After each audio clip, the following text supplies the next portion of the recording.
Microphone test 1 2 1 2 1 2.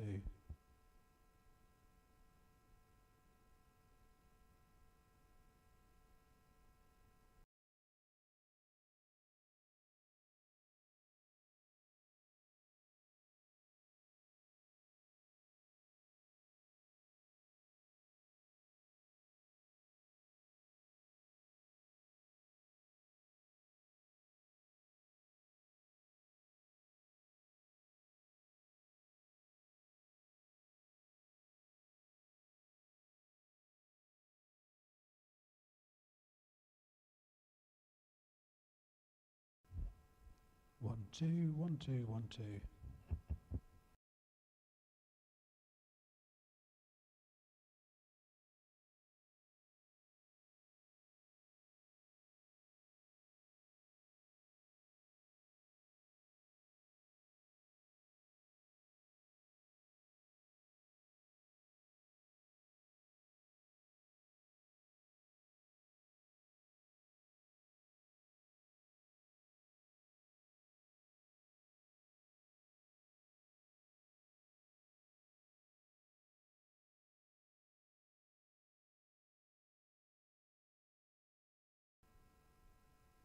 One two one two one two one.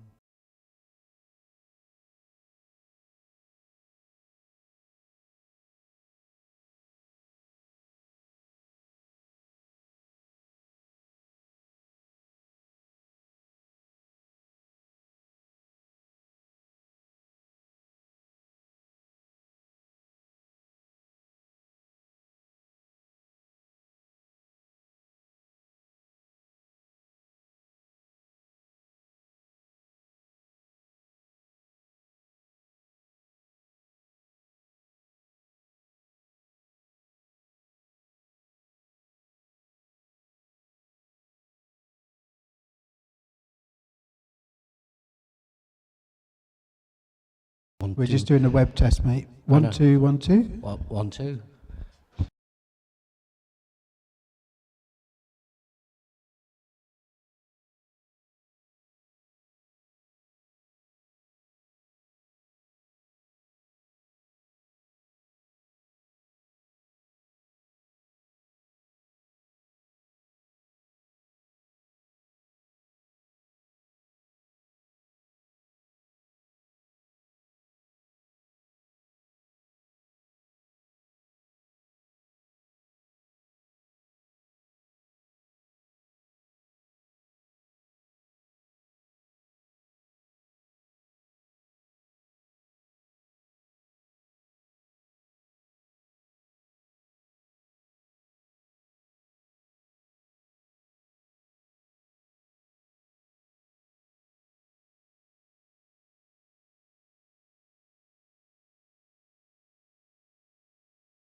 It's gone 10 o'clock. I think most people, right. We all have members here.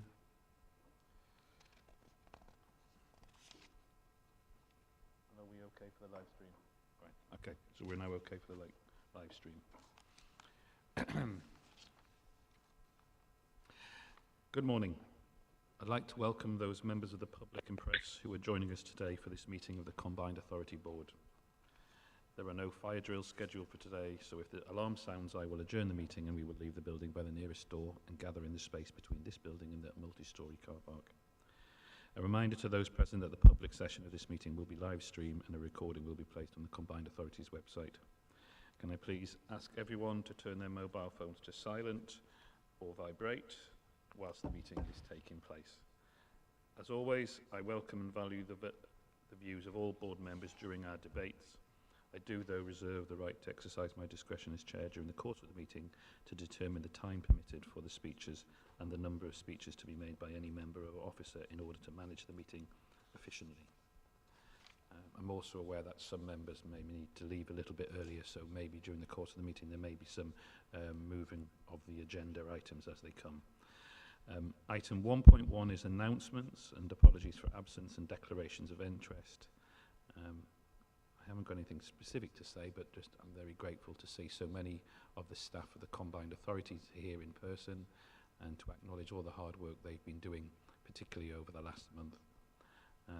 Would the Democratic Services Officer let us know of any apologies?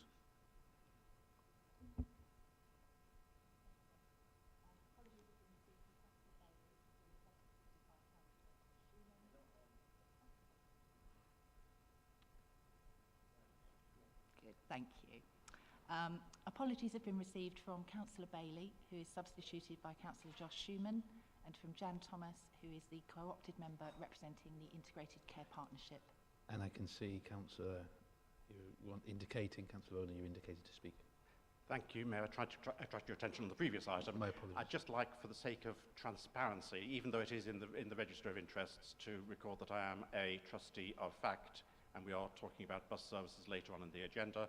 I will not talk about anything to do with FACT, and I will not vote on that particular item, just for the sake of transparency and making sure that there was no suggestion of any conflict of interest. Thank you, Councillor Bowden. I don't know if that would have come under the next thing I was about to say. Does any member wish to declare a disclosable pecuniary interest or non-statutory disclosable interest in any items being considered today? But as you can seem to read my mind, I'll just take it as noted. I will, however, disclose a disclosable pecuniary interest in item 9.1, the Independent Remuneration Panel's review of the Members' Allowance Scheme in relation to the mayoral allowance. I will leave the meeting room for the debate and vote on that item, and it will be chaired by Councillor Herbert, the Statutory Deputy Mayor. As always, declarations of interest can also be made at any point during the meeting. Any other disclosable interests? Okay, in that case, we're going to move on. Item 1.2 is an update on the Combined Authority Board and Committee membership. An updated version of this report was published on Friday the 14th of October and circulated to members of the board. Any questions, or can we take these two memberships changes as noted? Councillor Comboy. Thank you, Mayor. I think it's already been updated, but the Huntingdonshire one on the original papers had the wrong members. It was the previous administration. I think that's now been updated and recirculated, but just for clarity. Okay, it's noted and confirmed by monitoring officer. Item 1.3 is the minutes of the meeting on the 27th of July.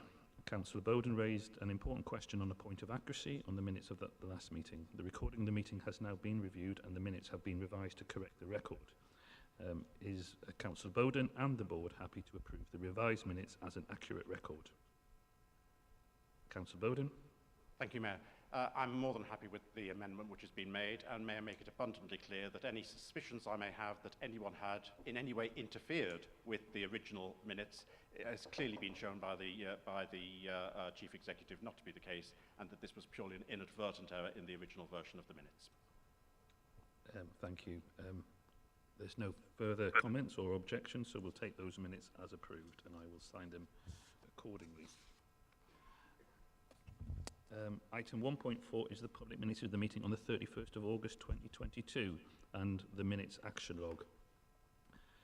So the full minutes are exempt from publication under Part 1 of Schedule 12A of the Local Government Act 72, as amended, in that it would not be in the public interest for this information to be disclosed, and information relating to an individual, information which is likely to reveal the identity of an individual, and the information relating to the financial or business affairs of any particular person, including the authority holding that information. The public interest in maintaining the exemption is deemed to outweigh the public interest in publishing it. If any member wishes to raise a question on the accuracy of the minutes only, can you indicate that now? And can you also specify whether your question relates to the public or the exempt minutes? I see no objections, so we will take that also as the minutes being approved. Sorry. Councillor Fitzgerald. We are on. Sorry, Mayor. I was thinking that the minutes would be at a later time. I know it notes the at the end of the. I just want to say something about not in detail about the exempt minutes, but a note in them which won't cause any problem. It's just a personal. I'll obviously, you know, Yeah, if there is any problems. It's actually for the benefit of the monitoring officer. Sorry. All right. I've just advises there is obviously an exempt session. Yeah.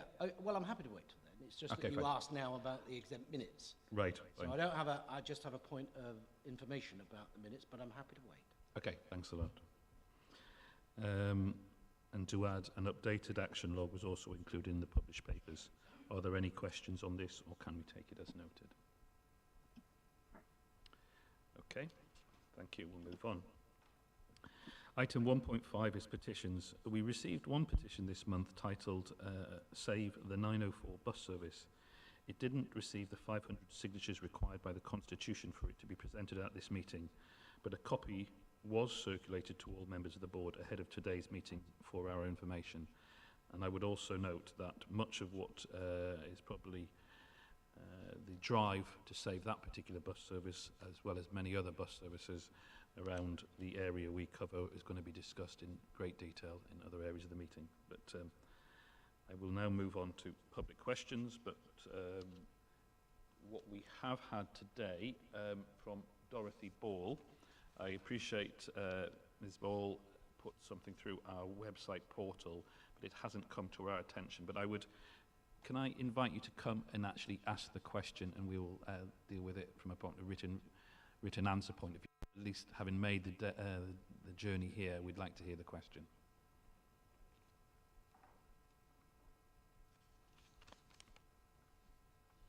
You can press the button at the front, and a little red light should come on. You're on. I'm on. Is that working? Yes. You're here. You're ready to ask away. Okay. The Independent Climate Commission reported over a year ago now and was fully endorsed by this authority. The effects of climate change this year have become even more clear, with 40 degrees and droughts in Europe and California and China and Africa, storms and floods, particularly like Pakistan, which has hit a lot of the population of this country. And then huge areas of the tundra are collapsing. So another year has passed in the critical decade when we have to reduce our carbon emissions. During this year, this authority has done things. We've set up a working group. There have been reports and planning and things going on. I'm going to just take one aspect of what the Independent Climate Commission wanted, which is on active travel. And I would really like to feel that, having done the planning this year, what is really going to happen during the next year to make a change and allow us to have more active travel, more cycling, more walking, more e-scootering, which is a cheaper and a healthier option and will help people with cost of living problems. And that there are two sides. There's the infrastructure for the ease and for safety, and then there are disincentives for cars. I've just had 2 weeks in Trondheim, where my son lives, and all vehicles entering the city, which is about the same size as Peterbrough, have to pay a toll, variable depending on whether they're electric or whatever they are. So my question is, what actual practical measures is the CPCA going to make happen over the next year to promote cycling, walking and making e-scooter use safe? Thank you. Thank you. Just to say, a very worthy question, and is obviously needs a worthy answer, which needs to be properly considered by all the officers and members of the combined authority. I don't know if it's within your desire, but there are many things, including e-scooter and actually reports around the Climate Commission later on in this meeting, where hopefully some of the questions that you're already asking will already be answered. But to say we will come back with a written answer, it will be made available to you in the course of time. Thank you.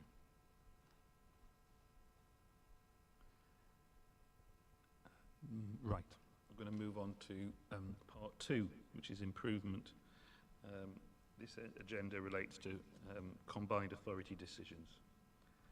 Item 2.1 is the Interim Chief Executive's Diagnosis and Improvement Framework. Gordon will now introduce the report. Angela Probert, the Interim Programme Director for Transformation, is also available. The floor is Gordon and Angela's. Thank you. Thank you, Mayor. And if you remember, just very briefly, the background to this was that earlier in the year there were queries asked via the external auditor, echoed by DLUC, and I think internal discussion too. At the last, at the combined authority meeting at the end of July, when I'd been here a few weeks, I did bring forward a report that sketched out what we appeared to know at the time from work already done inside the authority, what I understood to be the perspective of particularly DLUC, and sketched out a framework in which to undertake a more full assessment using the sort of framework that DLUC uses in a variety of these cases when it's got concerns about effectiveness and performance.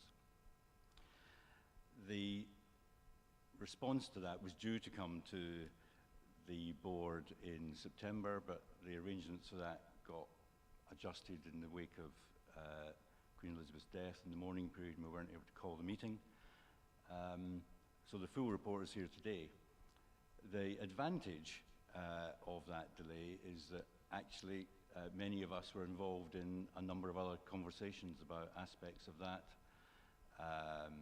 both individually with some councils, with groups of members sometimes, and we also had two discussions, one at a workshop and secondly at an informal meeting a couple of weeks ago around all of these issues. So I'm not going to repeat all of them here, but I would want to draw attention to several things in particular.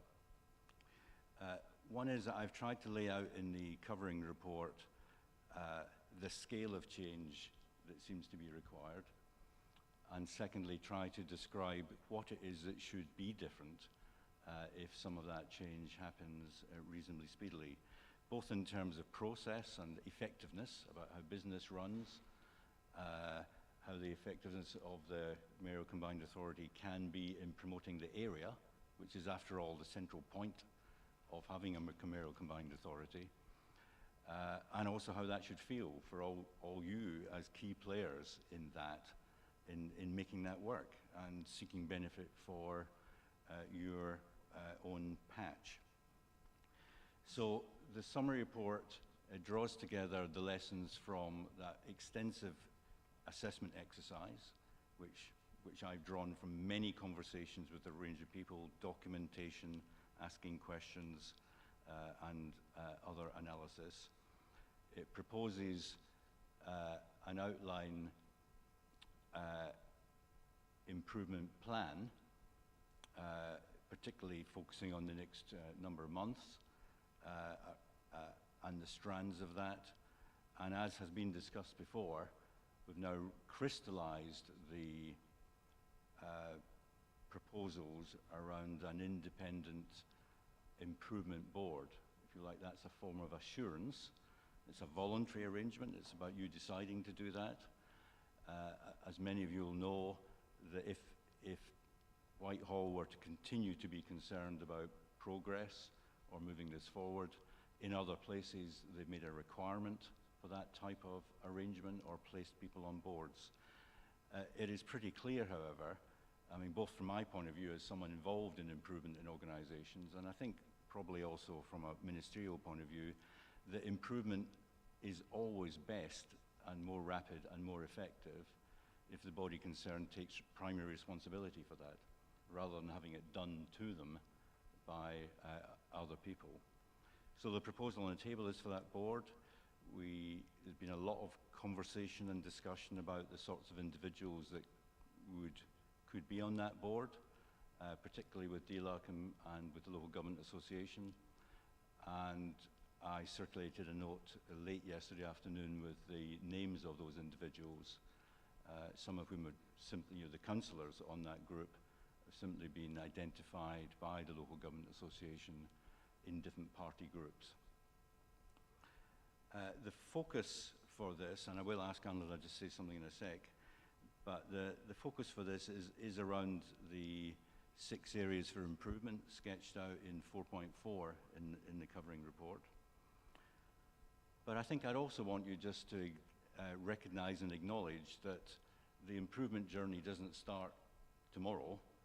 It has been happening over the last period of time in the summer, and that some of the things that you've approved and that you've asked me to get on with have been happening. So there was an early concern about senior capacity, and you gave me delegated authority to fill some of that gap. So we have 2 interim directors in place and have done now for 7 or 8 weeks. There was an issue about capacity in the organisation, and many of you heard a presentation where you felt that what was being said, that there was a 30% vacancy rate in the staff in June. As of now, that's 3%, which is just about as low as you can manage in the normal running of things. Now, a proportion of those are filled by agency staff, and that's a combination of filling the gaps and difficult to fill posts. But even over the last 7 or 8 weeks, we have been able to make some progress on some of these hard to fill posts. It's taken several rounds of interviews, but to find some individuals to be on the permanent staff. And then lastly, I think all I'd want to say is the concerns earlier about staff welfare in general, partly as a result of lack of supervision from vacancies and absences, and the wider lack of posts being filled and operational. One of the elements of that, beyond what we put in place, is we've also been running an internal staff survey to get a baseline of where people, or your existing staff, perceive they are, their view of issues, their view of support and management, their view of the direction of the combined authority and whether they understand that clearly, and their interest in continuing to work for the combined authority. But in many senses, that's a baseline. The most important data will be, well, what does that look like when we do it again in 3 months, and then 3 months after that? Now, you wouldn't normally do it every 3 months, but I think in this particular situation, these quite short intervals is the way to measure expected rapid progress. Perhaps I could just ask Angela to say something about the arrangements that we've already put in place to begin to tackle the improvement plan and the very initial arrangements around the External Improvement Board.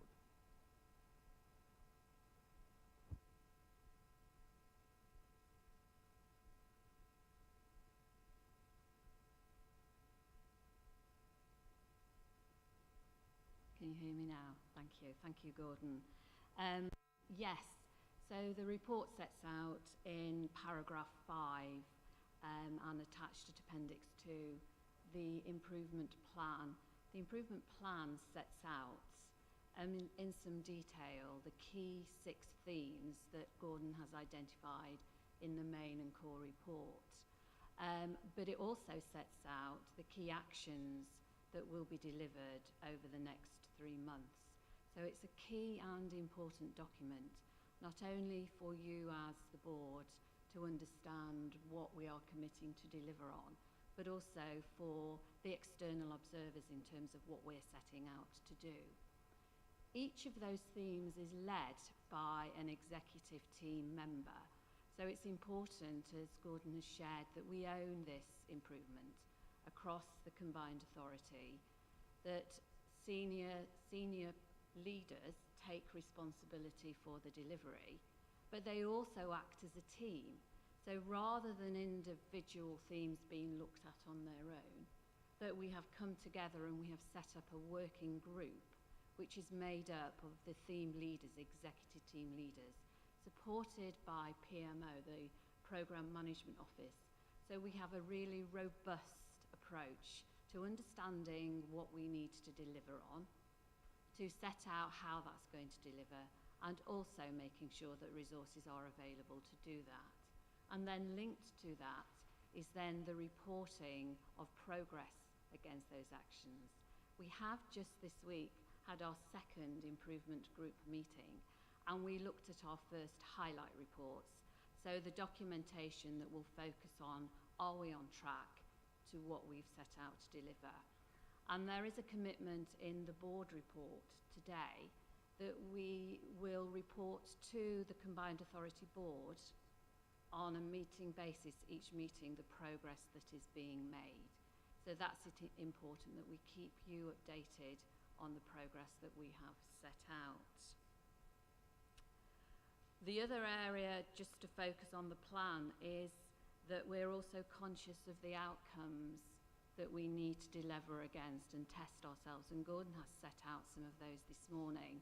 So it's not just the focus on themes, on actions, but it's, are we actually delivering against those things that are identified in this main report that are the focus of improvement? So it's a key plan, and key resources have been attached to it. Gordon has mentioned the establishment of the Independent Improvement Board, and set out in paragraph 6 and attached as Appendix 3 are the terms of reference for that improvement board. You today are asked to note, to agree the establishment of the board, but to note the terms of reference, as Gordon and I are meeting with Lord Kerslake tomorrow to talk to him as chair of that board, so that we can confirm the way that he would wish to operate, how he wished the board to run, what information they would require, who indeed they would like and wish to engage with immediately, but also the next few months. So reporting against the improvement plan will go to the improvement board, but will also come to this board on a meeting by meeting basis, so to make sure there is visibility on the progress that we are making. I think, Chair, that is all I would wish to say, but I'm happy to take questions. Thank you, Angela. I'm just going to come back to Gordon. He just wants to add a final point. Really, yeah, just a couple of wrap-up points. The improvement group, so the officer group that are pursuing work on the 6 themes, as Angela said, that's it. There are now leads, there's groups. The programme board is now met for the second time. One of the important features throughout this whole exercise, and also in relation to the improvement work, is that the local authority chief execs have been very involved in this whole process, supporting me in that assessment. And before that assessment ever became mature, I think your chief execs had seen that 3 times. And input to parts of that, and challenged about how I was presenting information. Secondly, they have aligned themselves with the 6 strands of work, and in each strand there is at least one local authority chief exec as the senior sponsor from our system that we work in. because that was clearly one of the major messages to me at the point of recruitment, which, as many of you said, you wanted the work of individual councils to be much closer to activity and decision making in the combined authority.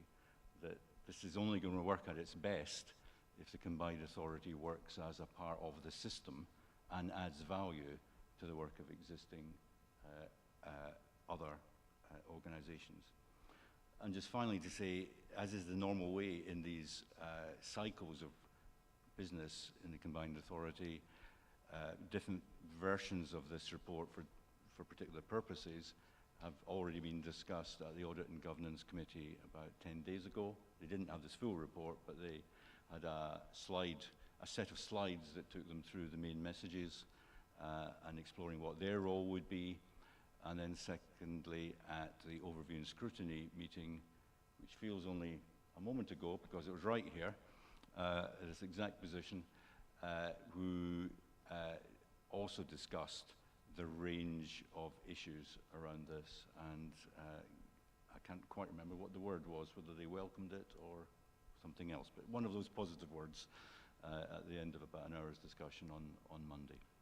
Thank you, Mayor. Thank you, Gordon. Therefore, I'm very pleased to be moving the recommendations from the chair, but I do need a seconder. I'm going to take it from Councillor Bridget Smith. So, we can now open the report to debate, most importantly by you, the board. A reminder for those who may not have watched our meetings before that co-opted members of the board are encouraged to take part in the debate on all of our business, and we welcome their contributions, but they are not actually eligible to vote on any of the matters. So, open to debate. And so our seconder wants to speak first. Thank you. Councillor Smith.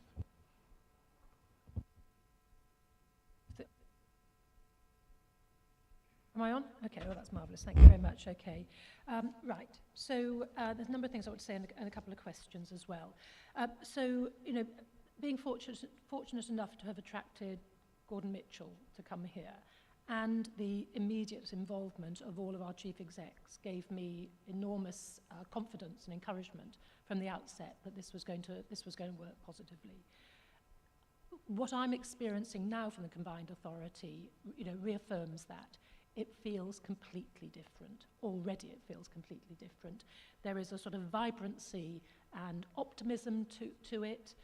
You know, communications with officers are completely different, very, very positive, very proactive. So, I am already seeing significant improvement, and I know that will sustain. So I'm very grateful for that, and I think we shouldn't estimate how far we've come in a very short period of time. Now, obviously, we've got a very short period of time to still go a very long way.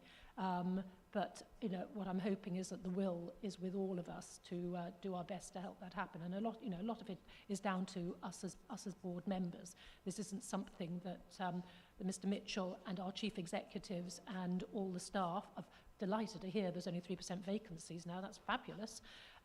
You know, it's not up to all of you just to sort it out for us. We have to acknowledge that you know, we're part of the problem and we're part of the solution. Just a couple of points of clarity. One is that, was I right in hearing that you want, as well as the chief executives being aligned with each strand of work, did you want a board member aligned with each strand of work as well? I wasn't sure if I heard that right. And then my other question is about those of us with specific sort of portfolio responsibilities, and I know that there's still a question being asked about whether all board members do take specific responsibilities, but I have an inherited responsibility on climate and environment, which I'm very pleased to have. It would help me moving forward to understand exactly what the expectations are of me in that role so that I can fulfill it to the best of my ability. So yesterday I had a really helpful, very in-depth briefing from 4 officers on the Warmer Homes programme. And I was slightly surprised to find out that was my responsibility, and that's absolutely fine. But, you know, what's expected of us? What support can we expect in our already, you know, very busy schedules? How can we fulfill those roles? What I said to officers who were very keen to tell me every single detail was actually, I don't need to, you know, as a politician, I don't need to know the detail. I need to know the high-level stuff. I need to know where I can be helpful, where I can promote stuff. I expect problems to come to me, not minutiae of detail. So I think we need to work out, you know, what our roles are, and I think officers need to understand, you know, how we function as politicians leading on particular areas. So I think there's a little bit more to do on that. I also had a really helpful call last night from Adrian regarding the item later on in the paper, picking up on Dr. Ball's question, actually, very effectively, about awarding some money to carry on the work of the Climate Commission. And again, we need to make sure that, you know, when there's papers coming to us, that the, you know, lead members are properly briefed and properly understand what's going on, because I hadn't understood it properly, and it was really helpful. But, you know, he had to ring me outside working hours, and, you know, that's not fair on officers to have to do that. Thank you. Thank you, Councillor Smith. I am reminded of the words of a far more eloquent person when you ask that question. Ask not what the CPC can do for you, but it's more a case of what you can do for the CPCA. Can I come maybe to Gordon? Yes, perhaps I'll just answer that first, because of a couple of general points there. I mean, it's very good that you feel there's some change already, because we've also been trying to do that. But you know, I would be the first to assess and acknowledge that that's a work in progress, and I think. So we don't have consistency around that. I think that's clearly the case. Part of that is about the development inside the officer organisation. That's partly about protocols and expectations of work, but it's also about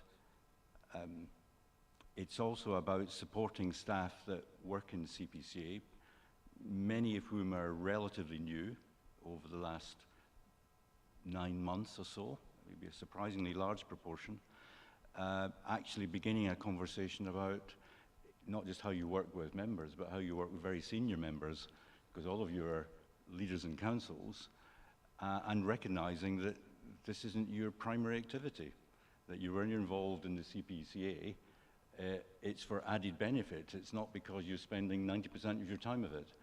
And so finding that balance, and this is a conversation, an ongoing conversation that certainly I know others have with different staff, which is finding the right balance about briefing and engagement without expecting that people are just, the first thing on your list is CPCA business, because it just isn't. So there's a way to go on that, but I'm really pleased that you're recognizing the effort that's going in from everyone concerned.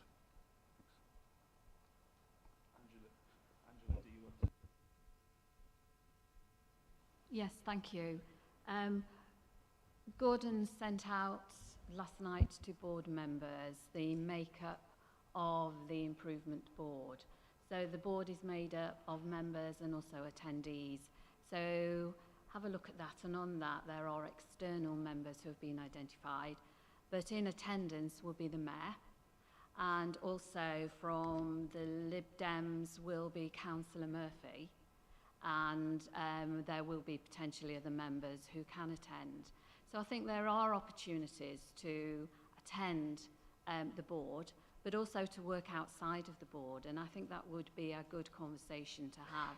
We've already had some informal sessions that some of you will have been involved in, and I think either through the constituent authorities with chief execs or directly on an informal basis, we would very much welcome your involvement, because it's our plan.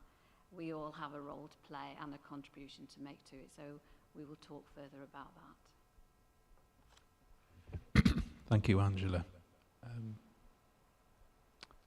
I'm going to go to Councillor Bowden. If there's anyone else who wishes to go first. No, that's okay. I saw you first. Thank you very much.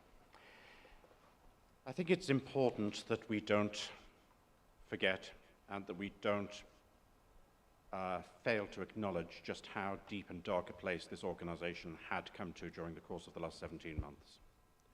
When we were in the position of 50% of our staff positions being unfilled, including, I think, virtually everyone in the Mayor's own office, when we were in that position, it is no wonder that the organisation failed, because there just wasn't sufficient capacity to be able to do even the basic job that we as a combined authority should be doing. Now, we took the extraordinary step, and I use that word in its correct meaning, we took the extraordinary step of giving a level of devolved authority to the interim chief executive to address that situation. And as we have heard today, that situation has now been addressed. I don't want to, at this point, get distracted by talking about the inefficiency of having temporary staff, agency staff as opposed to permanent.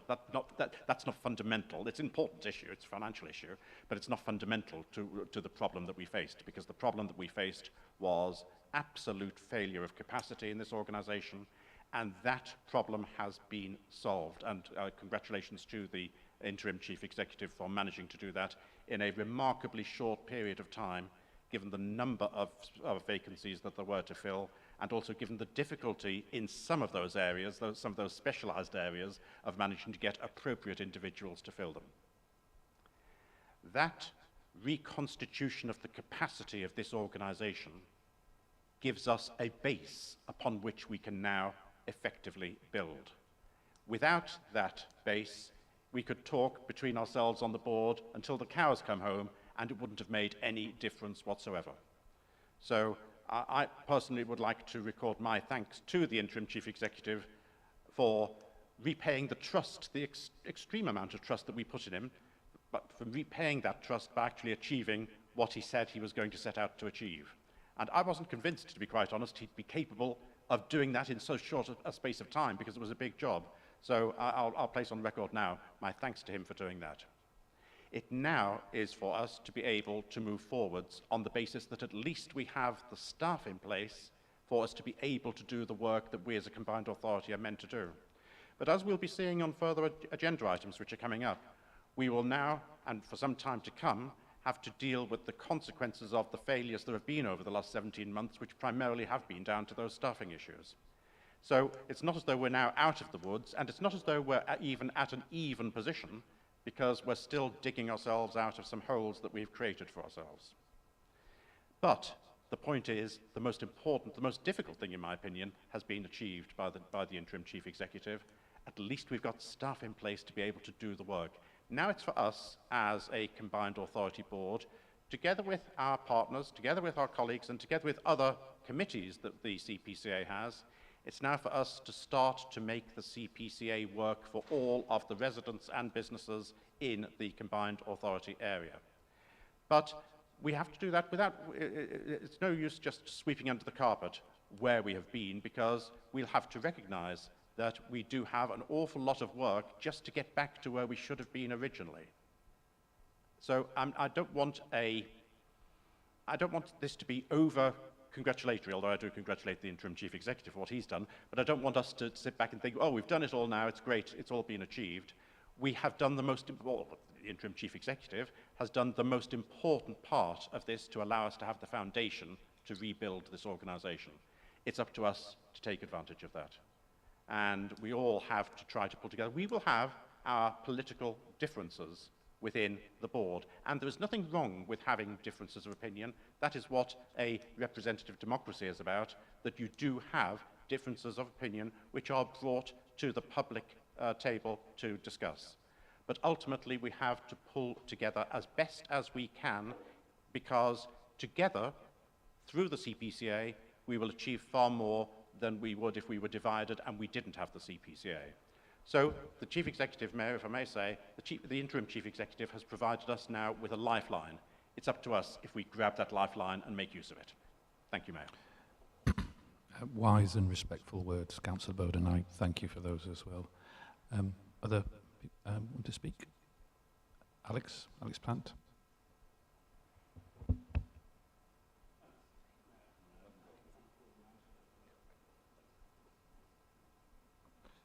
Sorry, I'll try again. Thanks, Mayor, and thanks, Gordon and Angela, for those comments. And although some of what went before was before my time involved with the Combined Authority, it's clear that things have been very difficult in the recent past, as the report notes and as Councillor Bowden just reflected. But equally, the focus now should be on how we improve things. And as I read through the report, I found it both very comprehensive, very clear, and clearly reflects a lot of work done within the Combined Authority and across the local authorities. I also was pleased to see clear links to some of the themes that emerged from the workshop I attended last month that Gordon referenced in his introduction. I also, having had some experience from my time working in the civil service when direct intervention has been in place in local areas, completely agree that it is much better to grab control of this ourselves and not be in a position where we're being told what to do by the head teacher. So far better to do that and avoid a kind of direct intervention position. And I think what's proposed here would help to do that. So very much support the proposals, the approach, and the improvement board and the membership that was sent through yesterday. If at all helpful, I know Lord Kerslake from my civil service days, so any conversations with him that are useful, I'm happy to have. And in reflecting on the terms of reference, which we're asked to comment on, I don't think there's particular need for any changes there, but I would think it's important to ensure there's a link into the business board and indeed to the review of the business board that I'm taking forward so that all those things can be linked together. So just as a point to note as the work goes forward, but mainly just to give credit to everybody for what, certainly I found a very encouraging report and very fulsome in its coverage. So thank you. Thank you. Okay. Councillor Messinger.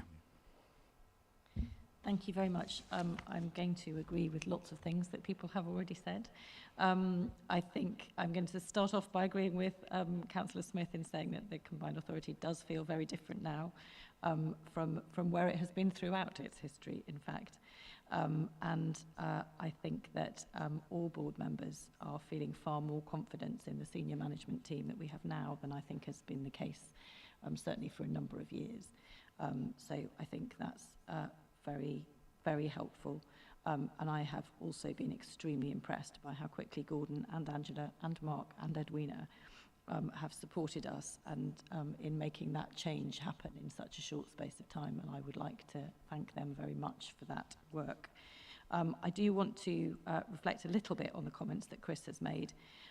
This organisation was in a very difficult situation over the summer, but its problems did not start this summer and they did not start in May 2021 either.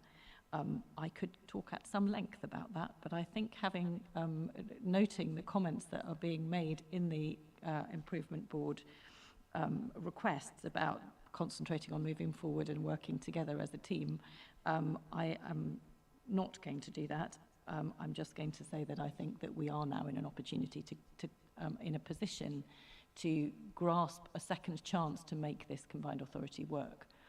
And that brings me to the point about the people who we have volunteering to come and help us with the Improvement Board. And I think that that is a really impressive group of people. And we should be very grateful to Gordon and to them for being willing to give up their time to come and help us to make the improvements that we need to make.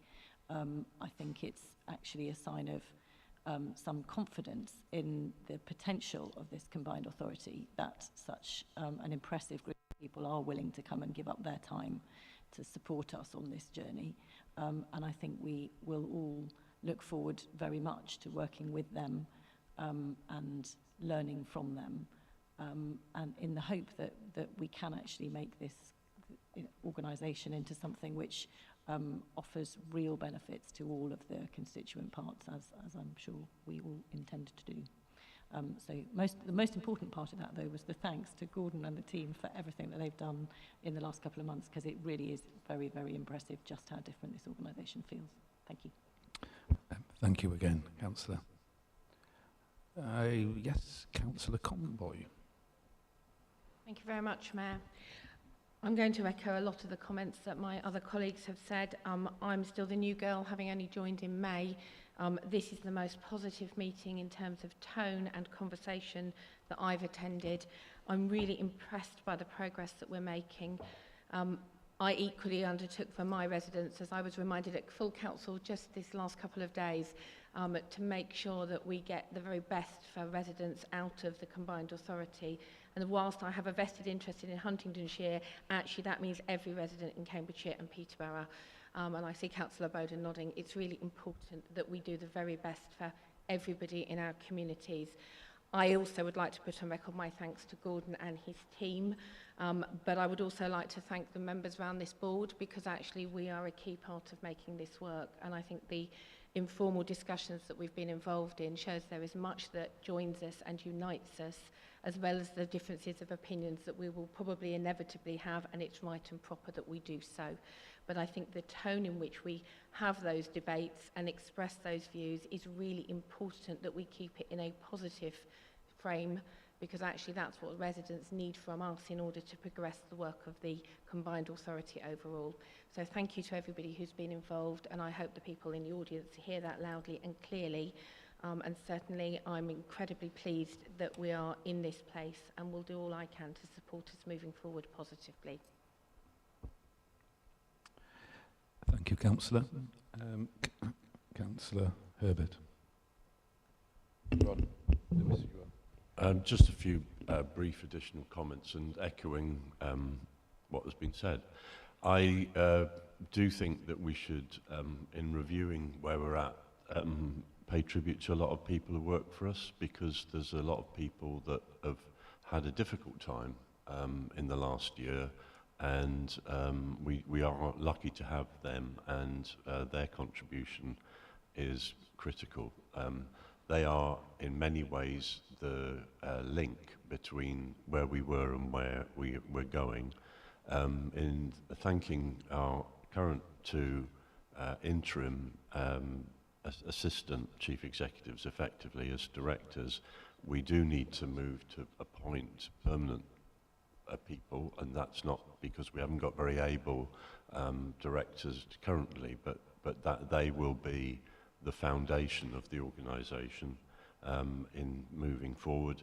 And I do think, as well as us as leaders, or in my case former, the role of our committees is important. I think throughout all of this we have got on with the business through the various committees we've got, and the input both of audit and governance, and particularly scrutiny, just needs to focus on the improvement plan. So in addition to the other business that we've got, which is important, we just need to keep focusing on this. There's an awful lot in the report, just on pages 62 and 63, in terms of just assessing what we were doing wrong and those 6 key themes, and there's still a lot more to do. But that wasn't a sensational addition, but I just think there's several elements there that needed to be added, Mayor. Thank you. Councillor Fitzgerald.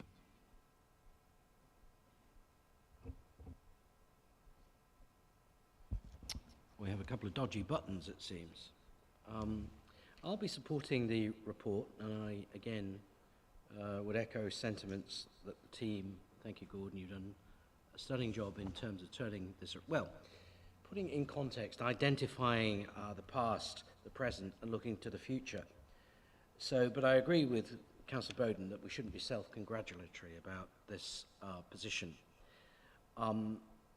There is still a lot of baggage to be resolved, and it talks about that baggage in the report, in terms of it needs sorting, because while it's there, it's going to distract, and it talks about distractions and all sorts of other reasons within this report. We are where we are, and I consider that I've always been broadly supportive of the work of the Mayor and the Combined Authority, but I've made my position clear, and I will make it again. Whilst all this is great, I'm focused on 6.3, because a lot of this is about leadership that needs demonstrating, and Mayor, that's got to come from you. It's not something you haven't heard me say before. So what's going to be different in terms of the leadership of the last 18 months as to where we are going forwards? I'll just say I'm reserving my position on that, on the basis that I hope we can move forward with some of the identified problems and the solutions, how we might get there. And I'm also, I agree, I think it was either Lucy or Bridget said about the panel. It's a very impressive set of people. And, you know, we should hear their counsel. And I hope the Mayor hears counsel in terms of the poor judgment, Mayor, and I'll say to you, I told you before, in terms of your office previously, which again is cited in this report. It's not me just saying it as me, it's in the report quite clearly about the shortcomings. So look, glass half full, I'm always that positive, so I will be supportive of the combined authority, and I hope things change in terms of we take it forward with a more focused leadership, and I'll remind you, inclusive. Because at the moment, I still don't feel included, personally. I've not told you before, it's not something I'm saying that's new. And that needs to change, everybody needs to be, and again, it says it in the report, it's not just me. So, but I won't say any more, but I'll be supporting the report because I think it's important that we all seem to be rowing in the same direction. Thank you, Councillor Fitzgerald. Final comment, Darryl Preston. Thank you, Mayor. Just to echo some of the comments already been made, and Gordon, thank you for the sterling work being carried out by you and your team, and it does feel different. What was mentioned earlier was with regard to the chief executives of the constituent authorities and the Public Service Board. I think we've seen some improvement there as well with the chief execs working together. To me, that's vital, not just for this combined authority, but for all the good of Cambridgeshire and Peterbrough in many other areas as well. And as leaders, I think we should be encouraging our chief executives, as certainly I do, to carry on that good work and in fact make improvements working together across the board. Thank you. I think most of the members of the board have spoken. Unless anybody wants to add anything, I'll just... Yeah, no, sorry. Can I ask Gordon to come back? Yeah. And it's really a reflection on some of the comments, and I guess just putting them in context. So it's very good to hear praise, but several people did pick up the reality, which is there are some staff been here for quite a long time, and been here through thick and thin, as it were, who have kept things going at some points. So the cavalry's arrived, but that's actually only supporting some of the people that are here as well. And that's really important to recognise that special contribution that people have made and are making.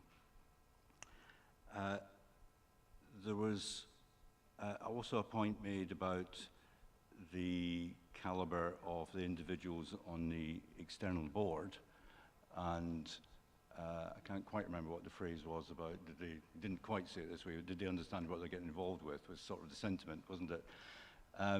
But I would say to you that in speaking to them and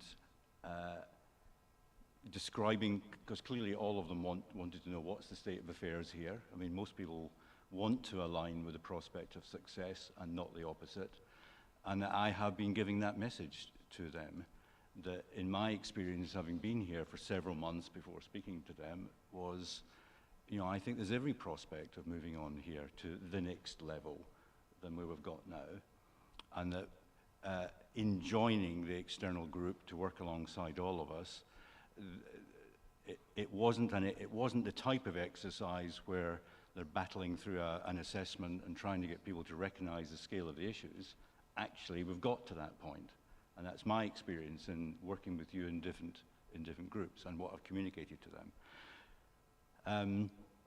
And I, seeing as we're having congratulations all round, I'll give my version of it, which is, I mean, I genuinely believe that. So I've spent time with all of the board as individuals and the wider set of members that are involved in the networks. And the context is I've worked in some difficult places with some extremely difficult members, I have to say, at times, in other places. And I find the group of members that I'm dealing with here to be committed, energetic, focused, and wanting to do the best. And in my life experience, that is not true of every single leader of a council, frankly. So I think the prospect here is good.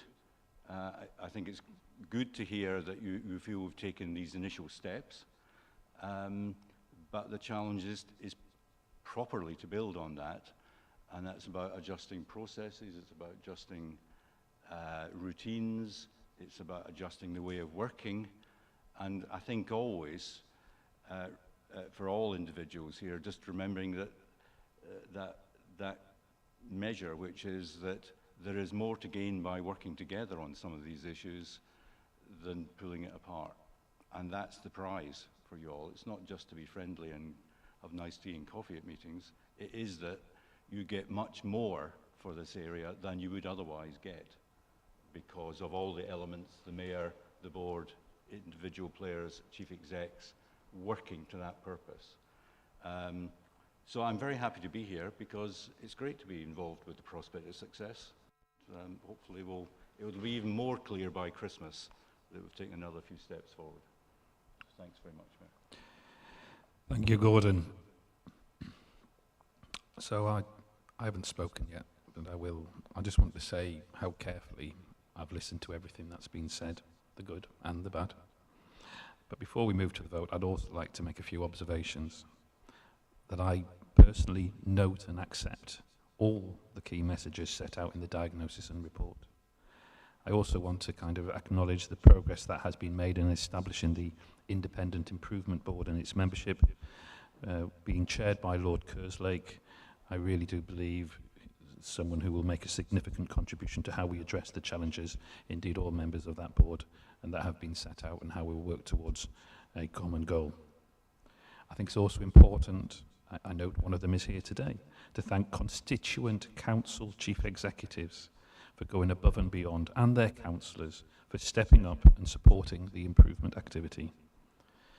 I'm particularly keen to know that they have constituent council chief executives in those 6 strands that we talk about. It's that interweaving of our combined authority into the DNA of all our different organisations that I think is the key here. And I certainly believe that the stated focus of improvement will address the concerns raised by external audiences. And I ask that you, the board members, work with me in delivering the highlighted future way of working so that the combined authority can be effective and efficient and able to deliver on the stated vision and priorities for the region. And for that other reason, I'd like to make a heartfelt thank you to you, the members of this board, particularly also to Gordon, but also to every single staff member of the CPCA who has undoubtedly has gone through significant challenges over a period of time.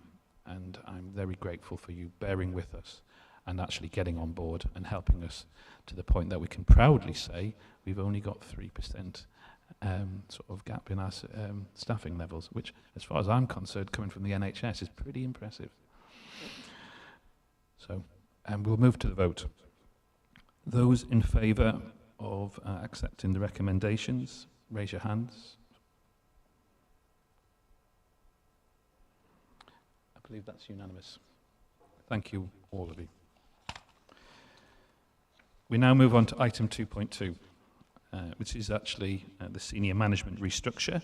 And for this, we have Mark Parkinson, the Interim Director of Corporate Services, to introduce a report. Many thanks. Mark.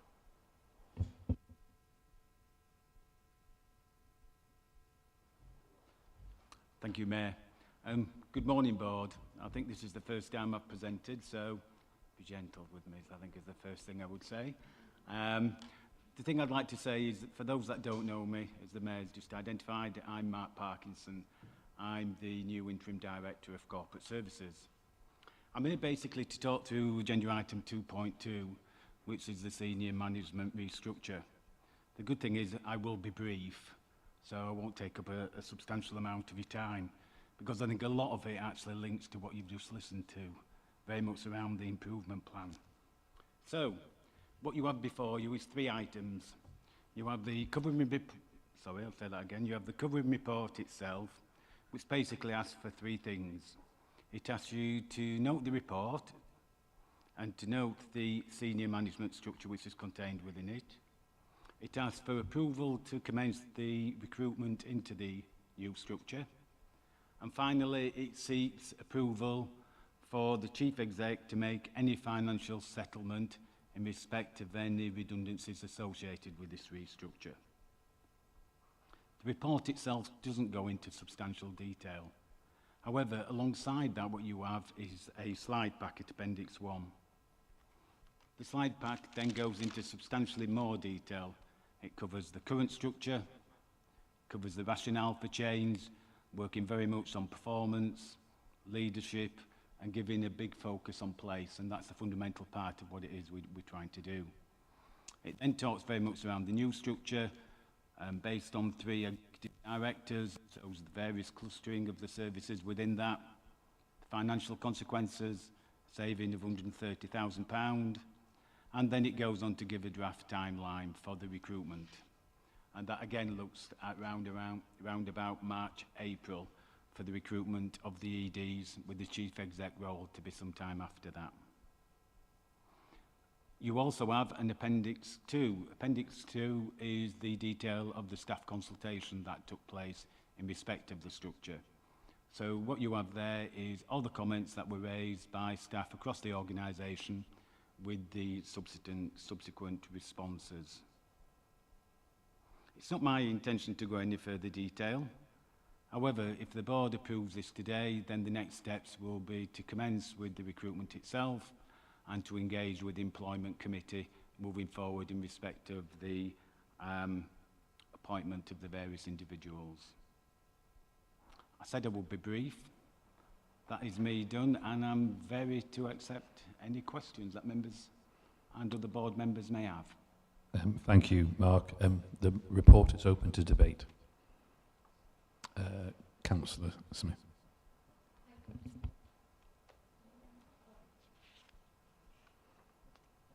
All right, okay, thank you. So just to say, I think this really tidies things up. You know, it's quite obvious from the proposed structure at Tier 2 that this is very much delivery focused. I think it's exactly what we need. I think it's spot on. I'm really, really pleased to see this. So very happy to support it. I think it just gives clarity to the whole purpose of the organisation, which I think we've lacked in the past. But I think this structure helps us to achieve that and understand it. Thank you. Are there any other comments on the right? Okay. Oh, sorry. No, absolutely. Yes, absolutely. Gordon. Finish off. I mean, this isn't obviously a radical suggestion. I mean, some of this was part done in the spring and then shelved, and we've just updated that for some of the issues that you brought to our attention. We've run the formal process of consultation and looked at the practicalities. There was briefing advances this meeting for a number of members, and that included Councillor Bailey, who's can't be here today, and a number of others.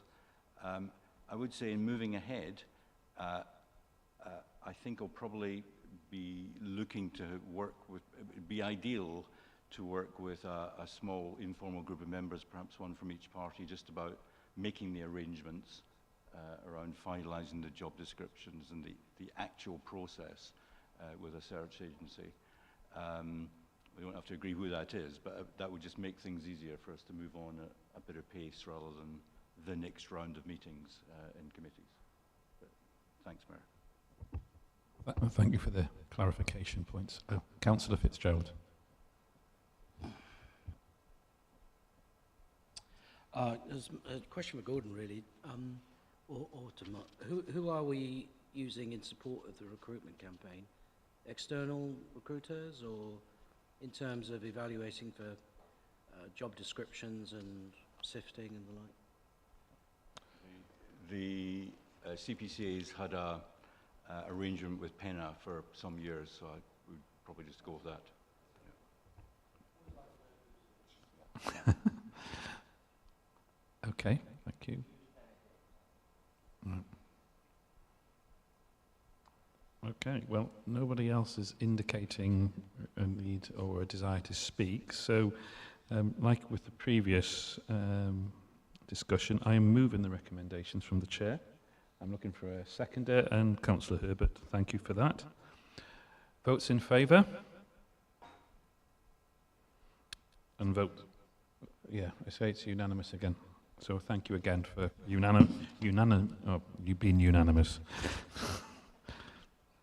Okay. Part 3. Thank you, Mark, and thank you, Angela, for those two. Finance, John. Item 3.1 is the Budget Monitor Report for October. A revised report was published on Friday the 14th of October and circulated electronically to members of the board. There was no change to the report recommendations. John Alsop, Chief Finance Officer, has now joined us to introduce the report, and the floor is yours, John.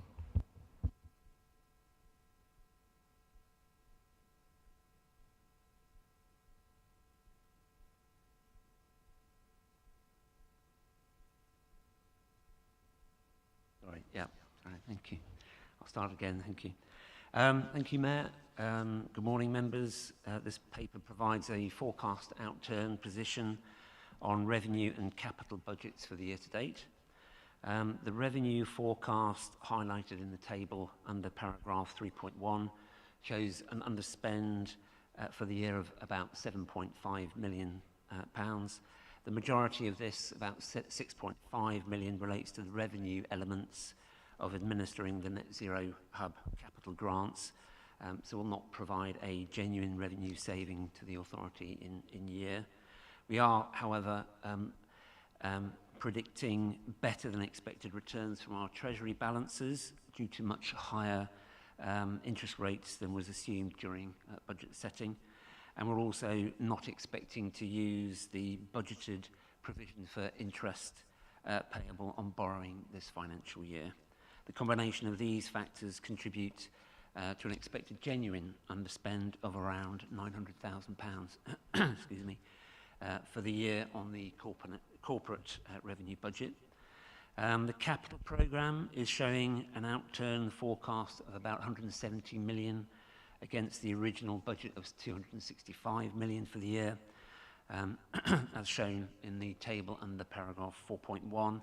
Members will be aware that the majority of this variance is due to the underspend on the Net Zero capital grant programme, which has previously been reported at previous board meetings. Other capital variances are forecast in the Market Towns capital programme, which is the subject of a separate board paper, due to delays in delivery of the A10 business case, and both of those two which are likely to result in slippage. But we are expecting a genuine saving in of 2.1 million against the Sowen station budget, which is delivered ahead of schedule and on budget, and also anticipating an underspend in the development of the Wisbeach access full business case. The extent of that underspend will be reported in the next board report. Details of all forecasts and variances are shown in the appendices, but I'm happy to take any questions. Thank you. Okay, the report is open for discussion. Councillor Bowden. I have two quite separate questions, if I may, Mayor. Thank you. The first one, and my apologies if I didn't see this. I went through Appendix 1 extremely carefully, and if I've just failed to spot this, then I do apologise. But I was aware that an announcement was made at the beginning of this month that the Ting service was going to be expanded, both in terms of hours and in terms of scope.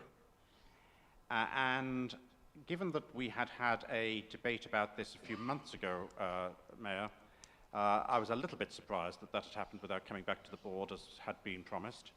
I was even more surprised a couple of weeks after the announcement for an officer decision notice to have been raised about it, although I haven't been able to see that because that part of the Combined Authority website has been down, and it's not possible to see what that officer decision notice says. So I have been unable to ascertain what the additional cost is in the current financial year and anything in any future financial year as a result of the announcement made at the beginning of this month.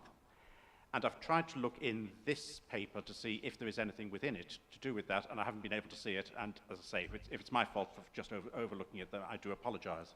But I wonder if we could first of all be told, is there any element of additional expenditure in the current financial year within the figures that we've got in front of us to do with the announcement about the expansion of Ting? And if not, can you give some sort of estimate about what that will be in the current financial year, please? Do you want to come back on that, John? Thank you, Councillor. I think there is a paper later on in the agenda to talk about buses, but in terms of the current financial year, obviously the transport team has been looking at the whole issue of buses very carefully indeed. There are some additional pressures in this financial year, but they have been able to identify some savings within the existing transport budget of approximately 1.7 million, which will be used to cover expected increased costs as relating to the extension of some services which were under threat. So in terms of the current financial year, I think we're looking that any additional costs will be covered. In terms of the costs going forward, yes, we are absolutely aware that there are additional pressures, and as part of the budget setting process, we'll be looking at how the extent to those pressures and how those can be addressed in a number of ways. Okay, yes. Second question? I'll just come back first of all. Yeah. Okay. Okay. Absolutely. Just to come back on that first question, if I may, I still don't know what the additional cost is of the announcement which was made this month. And given that we did have this debate earlier, and concern was expressed about the per unit subsidy for that service, although I made the point that I believe demand responsive transport is the future for us at that time, as you'll recall, Mayor. Mm-hmm. I think it really is important that that does come back for proper debate at this board. And I know it's mentioned at a later stage in one of the agenda items here, but if that could be brought back for proper debate, because it seems as though the process for decision making wasn't actually followed correctly in respect of the extension of the Ting service, and it would be, I think, a service to the board if we had an agenda paper about that at the next meeting, if that's acceptable to you. Okay, I'm certainly clear that we need to get you a sort of a written answer to your question in terms of forward planning. I'm sure information in regard to demand response transport will be covered in many a report that will come to future meetings in the near future. I don't know if it would first go to the Transport Committee, but if it's something that you particularly want to see discussed at the Transport Committee and then brought here, then I have no problem with that. I'm very grateful for that. My second question, which was partly touched upon by John, when I went through this paper and saw in the detail of it about the forecast under expenditure on the Wisbech access strategy, with the comment when looking at the explanations for it, awaiting explanation from transport team. And yes, I'm awaiting explanation from transport team as well about this.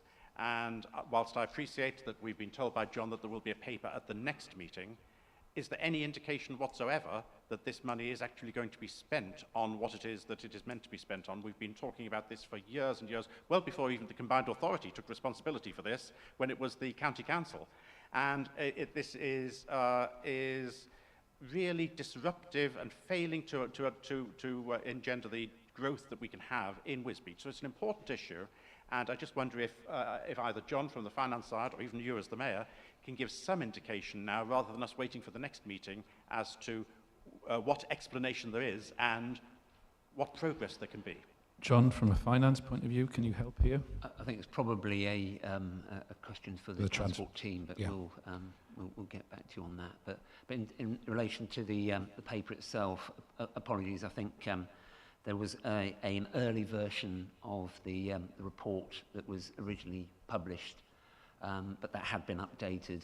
So there was a subsequent report which took out the reference to still awaiting for a response from the transport team, but we'll certainly get back to you on the other item. Okay. I would echo exactly what the Chief Finance Officer says. We need to get the transport team to give you an answer sooner rather than later. Well, why sometimes carpe diem and all that. Can I get the transport team to maybe come and offer some information for you now? Thank you, Tim Bellamy, Interim Head of Transport. Is that all working? Yeah, so specifically in relation to Wisbeach and other programs across the board, we're doing some work with regard to the producing a single project register, which means that we're out there to understand what the whole scope of the scheme we're trying to do, how it links with the local transport and connectivity plan, and then I'll be able to prioritise our work accordingly, and actually look at the funding streams that are linked to that as well, and how we take that forward, and what is the appropriate funding source that we can do to progress those schemes going forward, and try and actually get to accelerate some of those schemes that we think are important. I think we've already had discussion, Councillor Bowden, around some of the Fenland railway stations, for example, and trying to look at how we progress those as well. So it is in our list of schemes. We need to understand the level of priority that's against that, and also how it links to the LTCP, which is in the LTCP, and therefore we need to understand how we can then progress those schemes and take those forward. Yep, absolutely, Councillor Bowden. I would be worried by the comment that has just been made, because the comment just made basically says it's in the budget at the moment, but it's being effectively withdrawn because there's going to be some reprioritisation. And I would be worried about that, were it not for the fact that I'm confident that any reprioritisation would put this at the very top of the list of what is going to be considered. So I'll put my worry to one side in the expectation that the reprioritisation exercise will show the importance of this. Thank you, Mayor. Thank you, Councillor Bowden. Are there any more comments? Okay. The report and the recommendations are for noting only, which I believe we have done. So we will now move on. Thank you, John.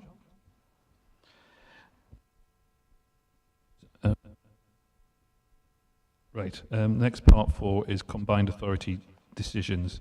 And I'm sorry, I've got quite a lot of narrative, which I'll read out. Due to the cancellation of September's Transport and Infrastructure Committee, So, due to the cancellation of September's Transport and Infrastructure Committee following the death of the Queen, we have a number of transport reports which are coming direct to the board this month for decision. Item 4.1 is the emerging bus strategy. This report was added to the forward plan as a key decision under the special urgency arrangement set out in the Constitution and published yesterday. I accepted it as a late report on the following grounds. The reasons for lateness were the content of the paper is late as it needed to reflect on the extensive work undertaken by officers following the receipt of tenders for the withdrawn bus services. Following receipt of the tenders on the 6th of October, Combined Authority officers have analysed the results and has now offered contracts subject to a 10-day standstill period and board agreement. This ensures the Combined Authority aligns with legislation.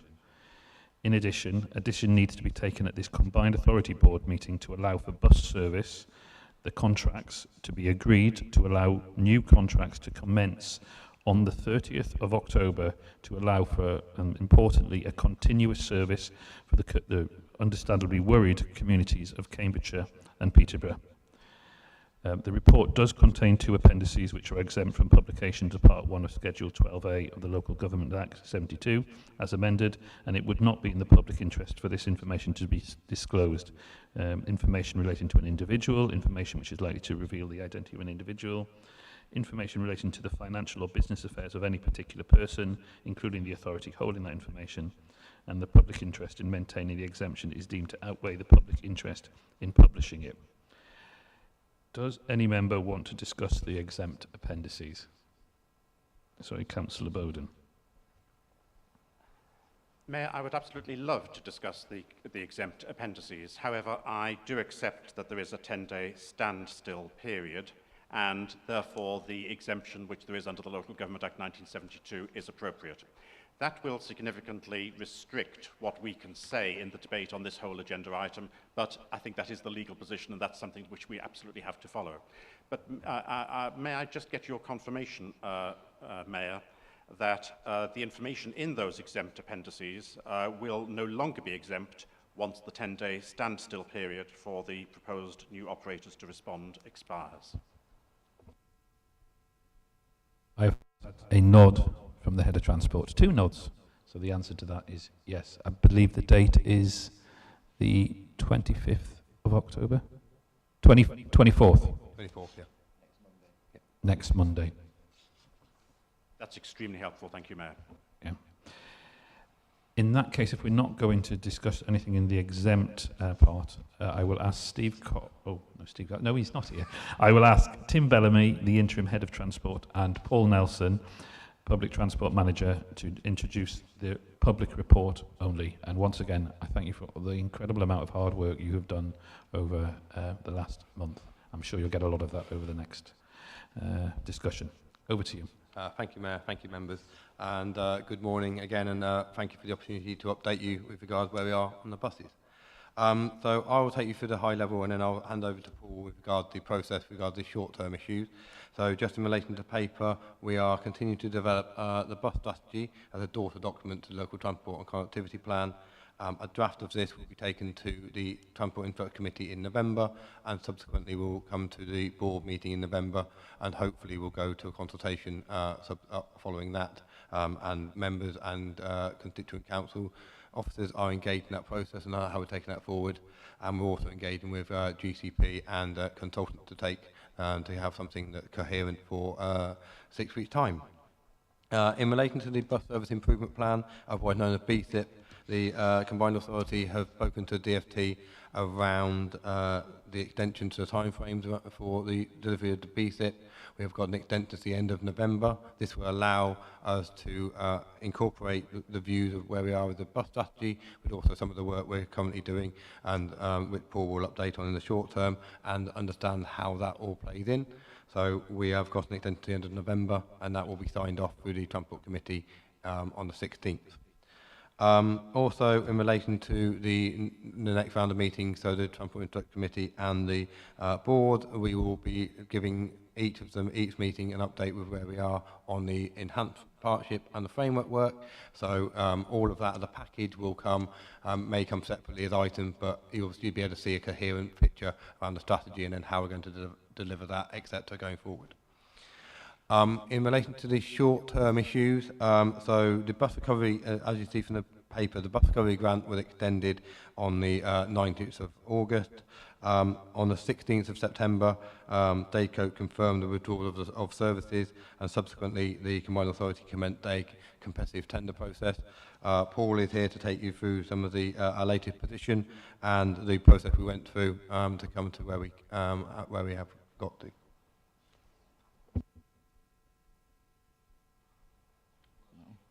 On? Okay, can't see the light from this side. Yeah, as 2.32 on the report says, there was 18 services totally deregistered by Stagecoach and 5 others where there were significant gaps that we identified. So we went out to procurement for 23 tenders. As of yesterday, we had covered 14 of the ones totally deregistered and all of the ones that were partially deregistered. As of this morning, I've now managed to cover the 2 routes in Peterbrough, routes 23 and 24. They've also been covered. And I'm in ongoing discussions with an operator on the 915 from Royston to Cambridge. So at the moment, I'm always optimistic. So I'm hopeful that we will be getting a solution from that, hopefully later today or tomorrow. Which does leave one small gap. I shouldn't say small, it's significant for the people involved. So gap from Chatteris to March in the peak. We do have an operator who would be able to do it, but at the moment they haven't got enough drivers. They're currently interviewing drivers, and if they can get a driver, then we will be able to cover that one as well.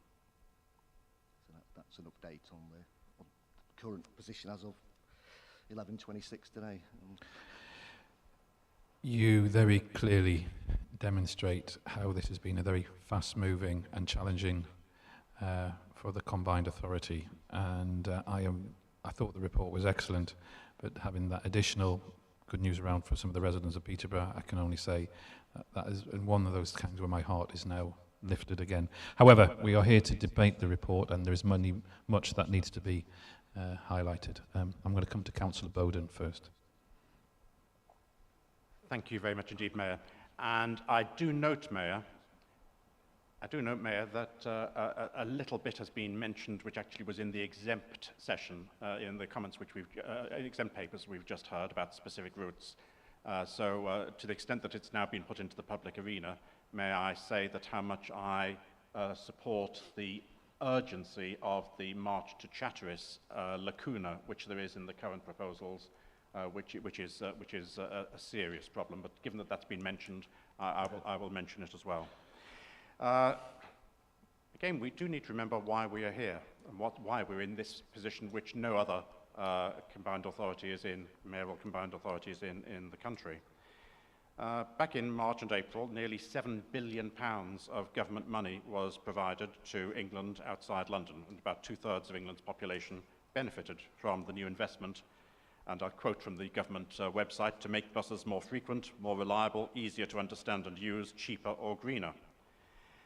And between the City Region Sustainable Transport Settlements and the Bus Service Improvement Plan grants, every single other mayoral combined authority got oodles of money, enormous amounts of money. We didn't, and we were told we were insufficiently ambitious.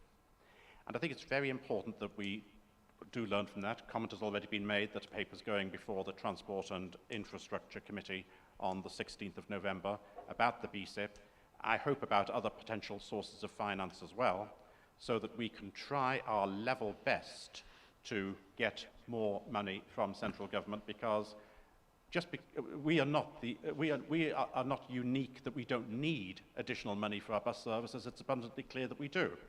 And we need to make that strongest possible case to central government that, yes, we may have missed out on the money which was allocated in March and April, which was announced in March and April, but we do need a share of monies available. Otherwise, our services will suffer really badly and our residents will suffer really badly. And from my political side of this board, Mayor, I'm more than happy to work in cooperation with you and or with the transport team to do what can be done on the political side as well, to try and push forward the joint interest that we've all got as a combined authority board to push this matter forwards. Now, having said that about why we are where we are at the moment, I have to say that officers need to be congratulated for the work that they've done in getting to where we are now. I can't say what they've done, which is so good, because that's in the exempt papers, but I can say that what they have achieved has been very, very good indeed. There will be comments to be made once this becomes non-exempt, but I think that anyone failing to recognize the extreme time constraints that officers have been operating under would be being unfair. In the time which has been made available to officers, I think they've done a superb job insofar as they've done it, and insofar as they've been successful, I want to congratulate them. I can't congratulate them on anything specifically, of course, at the moment, but I do congratulate that. But we have to accept that there have been failures, and there are things which are not going to be easy for people, because people won't be able to use buses now to get to school, people won't be able to use buses to get to work because of some of the changes which are going to be taking place. And when there will literally not just be hundreds, there will be thousands of people who are going to end up being disappointed when all of this becomes public, and it can't become public for reasons we've been told about until just a few days before the changes take place. And there are services there which have not been covered and which are going to be really problematic. Because it's not true to say that there are only 5 services which were on the amber list which contained serious reductions in service. There were more than that, Mayor, and some of those other services haven't been addressed. I'm not going to breach the exempt paper, so restrictions, so I'm not going to go into detail. But there are going to be some really disappointed individuals where the combined authority officers have failed to achieve what they have achieved elsewhere.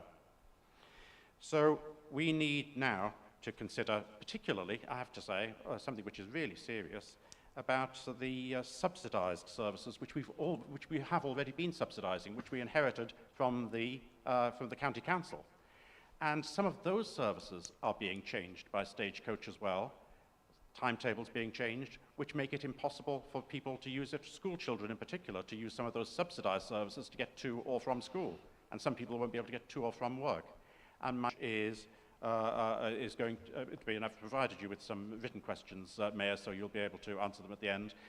What are we doing to consult with and to try and influence Stagecoach about those subsidised services which they shouldn't have changed without us agreeing to them, and where there will possibly now be situations where the county council will end up having to pick up the bill for school children to get to and from school, because the bus service provided by a Stagecoach with our subsidy has been changed, making it impossible for them to do that. So on those services which have been reduced in terms of capacity, we're going to find some real problems.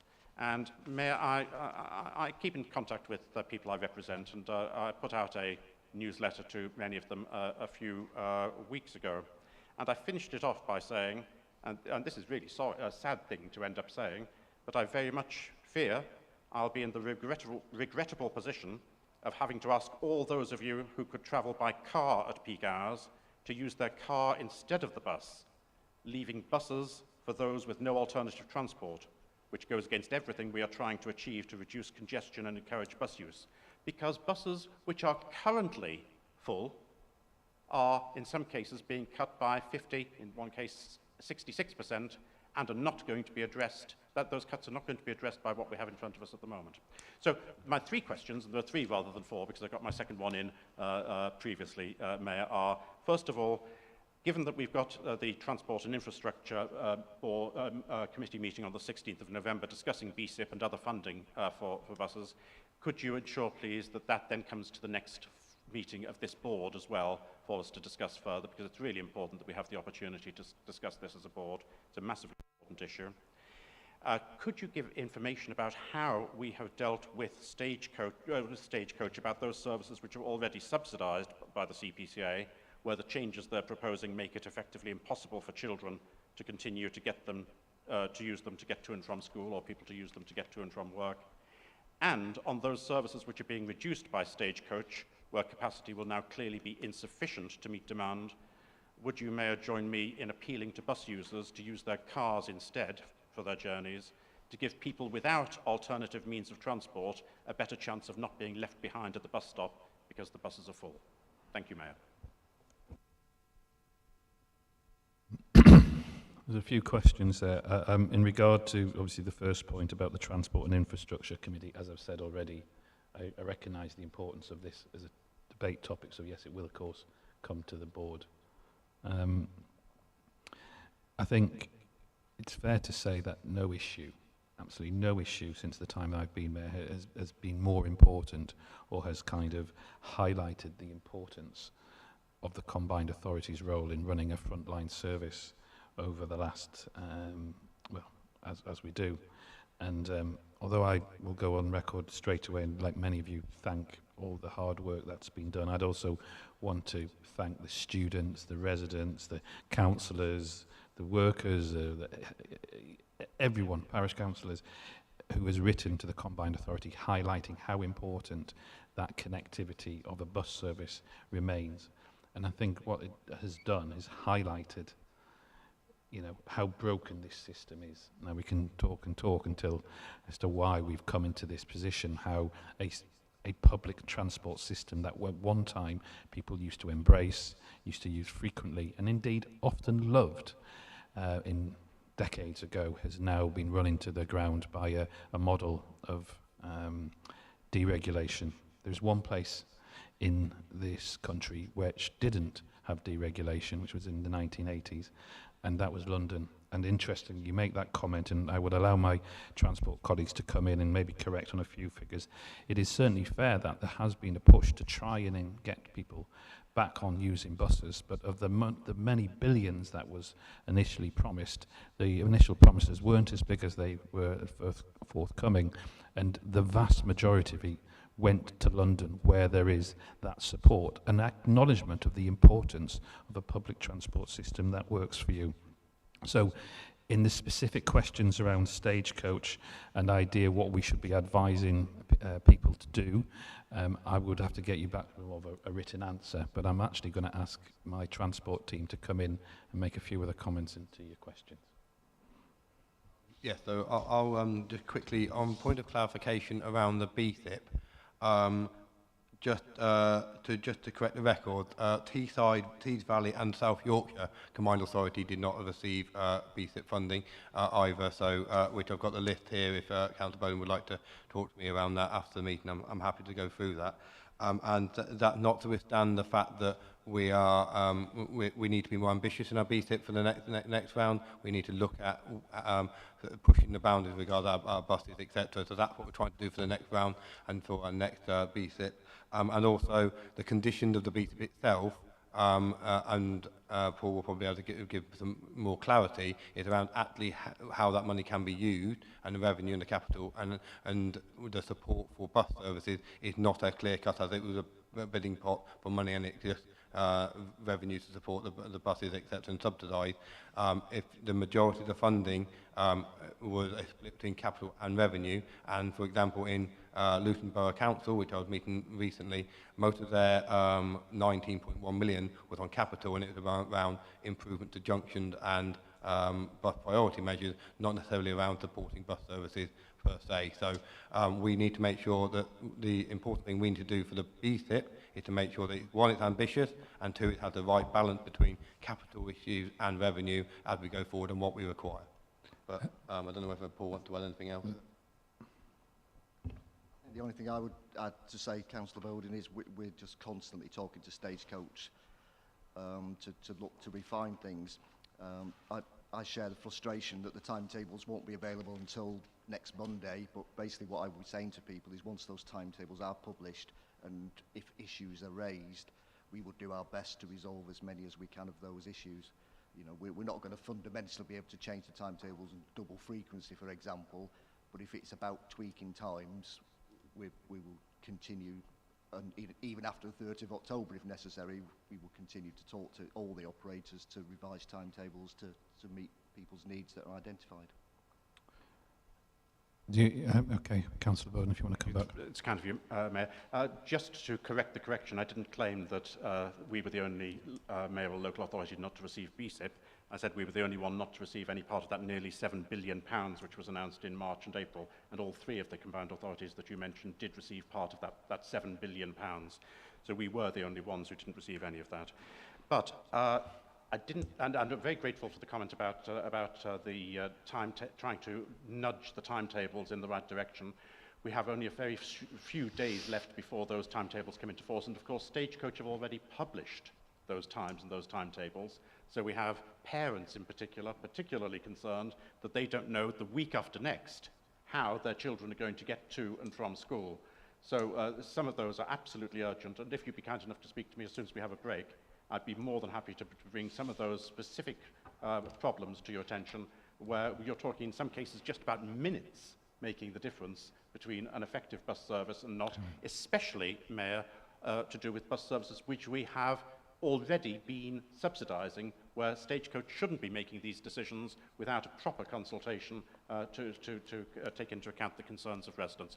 But the one question which I did ask for you, Mayor, but I was happy for anyone to answer, where we have a situation, and we will have this situation, I'm sorry to say, where we have a situation where we already have full peak hour services, and those peak hour services are being reduced in frequency by 50%, would you agree with me that we need to appeal to people who can drive to drive, so that those people who have no choice but to use the buses aren't left at the bus stops?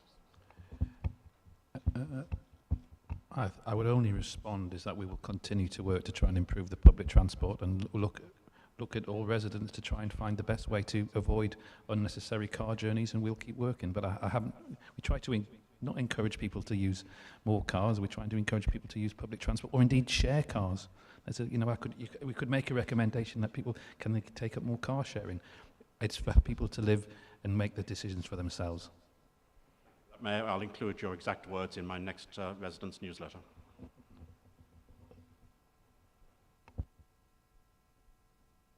Okay. Over to you, Councillor Singer. Thank you. There are quite a lot of things to say about this, and like many other people, I'm sure I would love to discuss the exempt appendices, but I will avoid doing that. So firstly, I want to add my thanks to those of everybody else, to the team who've been working on buses over the last month.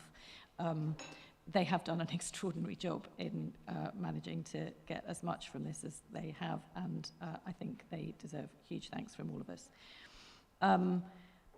The next thing I want to pick up is Councillor Bowden's points about funding to different organisations and why we didn't receive that funding, and I might come back in a minute to ask for some feedback on that from the officers. But my understanding, and I may be wrong about this, is that some of the feedback we've got from why we didn't get funding in the round in March and April was because we hadn't shown sufficient commitment, and in fact it wasn't this organisation. The area hadn't shown sufficient commitment to active travel because of decisions that were made in Peterbrough and in Cambridge on Mill Road and on the bridge here. Now, I may be wrong about that. That was some of the feedback that I got. And then my understanding is that there was also a report that came back to the Overview and Scrutiny Committee on Monday around the BSIP funding, saying that one of the reasons why we hadn't received BSIP funding was because we hadn't shown sufficient let me see if I can get there. We had not been sufficiently committed to road charging. That's the phrase that I've been told. Now, I don't know whether those things are true. One of my concerns about some of this is that these bits of government funding that get potentially put out and we have to bid for, and then responses come back saying whether we've got them or not. When we put the bids in, the criteria aren't necessarily clear. Then when we do or don't get money, mostly in our case don't, I agree, then we get some feedback sometime later about why we might not have got money, some of which is pretty unclear also, and certainly not in the public domain. And I absolutely do not think that this is a way for a government to be running, making decisions about how transport funding is prioritised. And we must be going back to them and asking for a much more long-term, clearer process about what our decision-making should be. How can we possibly put in sensible bids if we don't know what the criteria are?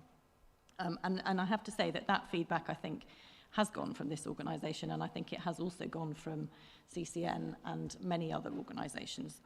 So I think that there are issues about the way that funding was designed and how it was handed out, and I absolutely don't think it's helpful to be criticising this organisation for not having got that funding. So that's one point. The second thing that I want to come on to is bus regulations more generally, which I think was sort of slightly covered by Nick after I'd written some notes on it. I did write to one of the transport ministers, turns out probably the wrong one, so probably I need to write to a different one, to talk about the timescales that we are having to operate under because of the way the bus regulations work. But I think there's a much wider point here about those bus regulations which absolutely need major review. And I would like to ask our Chief Executive and or the Mayor whether we could pick that up with the other mayoral authorities and possibly also with CCN, because I think some of these issues are actually particularly bad in rural areas. So I think working with the County Council's network might be really helpful. But we do need to try and get this issue up the agenda for government, because the current regulations are not working for anybody. And I think that the current state of our bus services is it's bad in Cambridgeshire, but it's bad across most of rural England, and it's something that we need to be trying to make sure is improved. So if we could try and pick that up as something that a piece of work that we could do with some of our partners at national level rather than at local level, I think that would be really helpful. And on Chris's final point about telling people to get back in their cars, really, please let's not do that. Having been almost late to this meeting today because of congestion in Cambridge, can we just ask everybody to think carefully about their need to travel? And I'm also going to make this public plea to our Chief Executive to say, please, can we, if we're having meetings in Cambridge, can they start at 10:15? Because then 3 of us could have got the train. And we can't do it if I would have had to leave very early. So there are things that we can all do to manage our time differently in order to make it so that we don't have to use our cars. And if we as an organisation can take that on board as well as asking other people to, that would be really helpful. Sorry, the final point was just a minor this morning frustration. Thank you. But it reiterates the point of how important public transport is for all of us. Going to open up for more discussion. Lewis, Councillor Herbert. I don't think we've got the time to debate all of the reasons why nationally we've got a mess with the bus services, but deregulation is at the heart of it.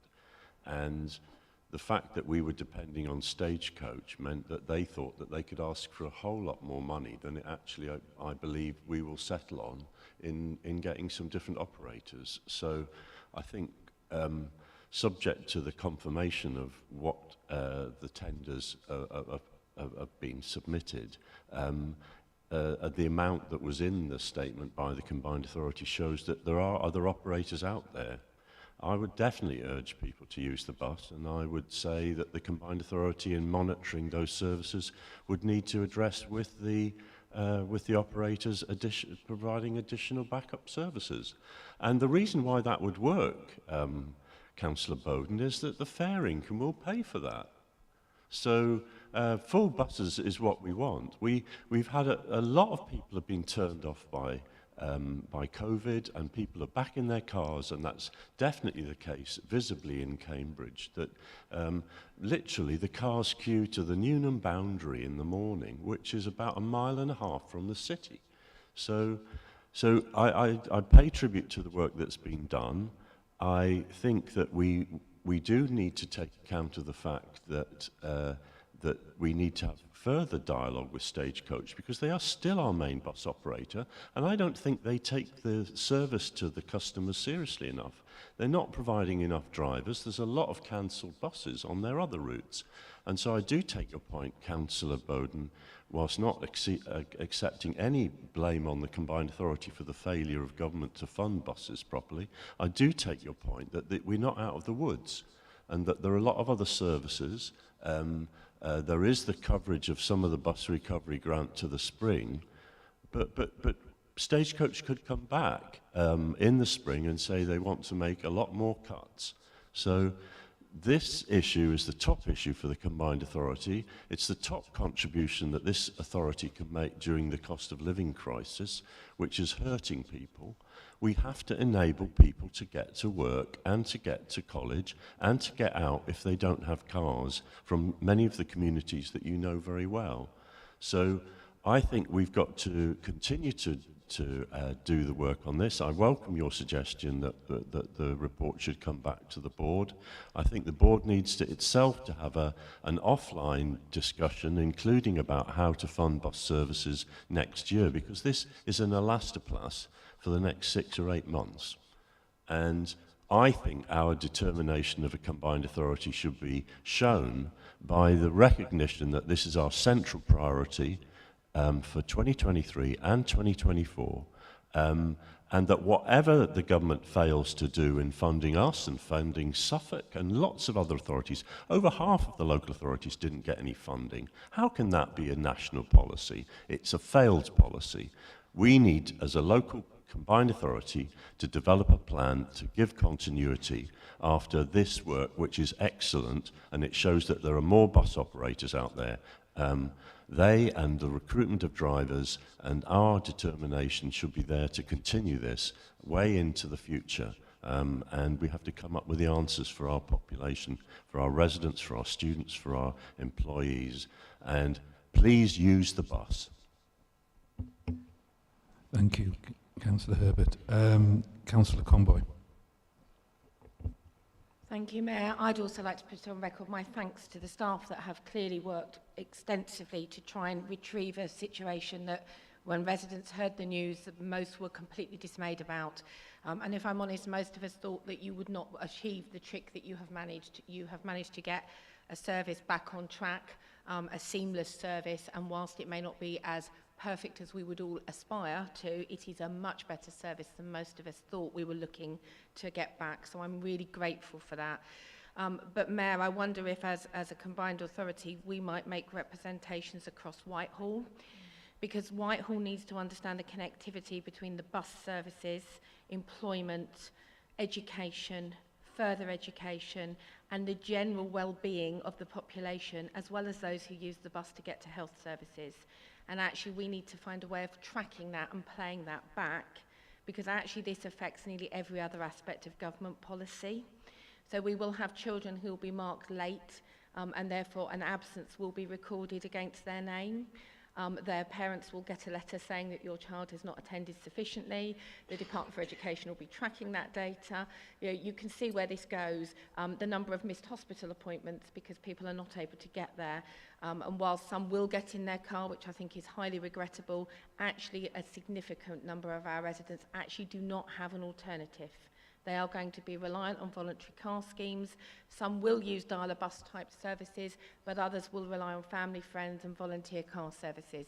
This is not a good place. So perhaps we could play that back, though, please, across Whitehall, so that there is a really clear understanding between the importance of public transport, particularly in our rural communities, particularly in our communities that actually have quite significant disadvantage if there is no public transport. And some of our rural communities still won't have public transport, but I know you're aware of that, and I know officers will do all they can to encourage that. But please, can we just make sure that we capture the evidence of this impact so that actually people can make informed decisions about national funding, national regularisation, so that we get the best for Cambridgeshire and Peterborough? If I just come in there, I just absolutely acknowledge the points made by the two previous speakers. A narrative, even this week, was and to acknowledge local MPs came to me, and they were just as concerned about what has happened locally, and have very much in agreement with the Combined Authority, offered up their services and willingly accepted as sort of a way that we want to go forward. And going back to maybe a discussion we had at the start of the meeting about terms of our improvement as an organisation, the sense of common purpose on this, and I agree with Councillor Herbert, it should be front and foremost the priority, and for all the time that I'm mayor, I will actually say, I said it before, buses, buses, buses, how it interacts with so many other aspects of the day-to-day life of our constituents is the absolute reason why we've got to get it right and work together to deliver on a sustainable public transport system based around buses. Councillor Smith. Thank you very much. You know, my thanks very much to Tim and Paul. I think the fact that we've been so fleet of foot on this goes back to our first item about improvements, and actually all the improvements that have already been made in the organisation. I don't think we could have done this some time ago, so that's you know, a demonstration of how far we've come. I'd also like to say a particular thank you to Edwina Richenda and Steve Cox for a whole flurry of emails and phone calls last night to help me with this issue. So I'm much better informed now than I was when the timetables and so on arrived in my inbox.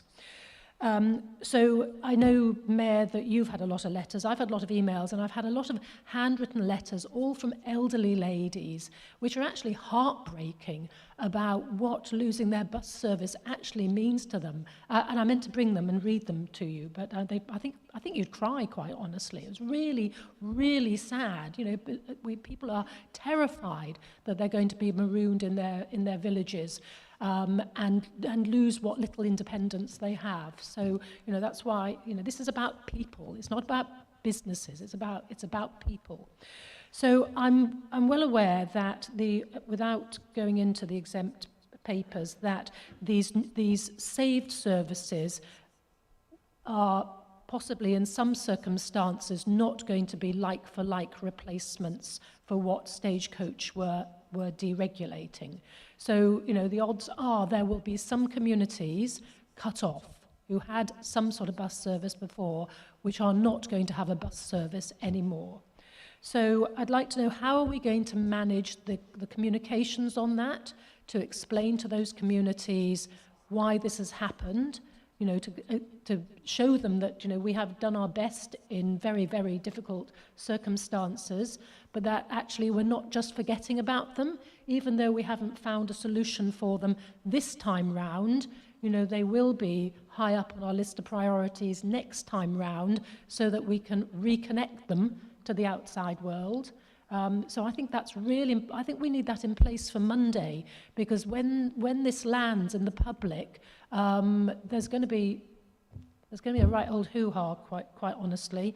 You know, certainly from quite a lot of my members. So, you know, how are we going to manage that, and what plan are we going to put in place to reconnect communities that have been disconnected, and as ASAP, please, because, you know, the buck stops with me in South Cambridgeshire. I will pass it on to you, of course, but I do accept responsibility as well. Yeah, I think the buck stops with the board, and we should all acknowledge that. I think there's quite a few questions there, and I can see out the corner of my eye our CEO and our transport team are making notes. I'm sure we can get some answers to you, and I absolutely agree. I note we have the communications team here. It's something that is very much on my mind at the moment. Recognising, even as I was preparing for the meeting today, there was already people who are very diligently going through information and trying to make judgment calls about information that isn't already there. Councillor, sorry, just come back on that, Councillor Smith. Thank you. So it's just about, you know, picking up on Paul's point, to the extent that anything has been changed. So Edwina sent me a really, really helpful email, which I think probably should go to all board members, explaining what the risks are of making any significant change to these proposed routes.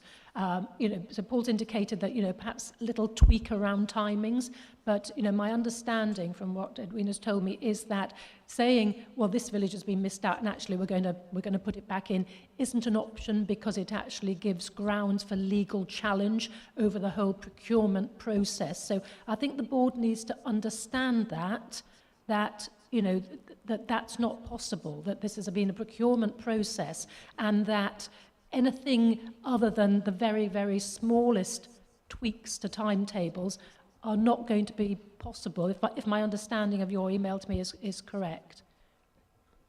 On that point, because I think it is so important about this, we don't want to fall foul of any legal hurdles. Do you want to come in, Edwina? Thank you, Chair.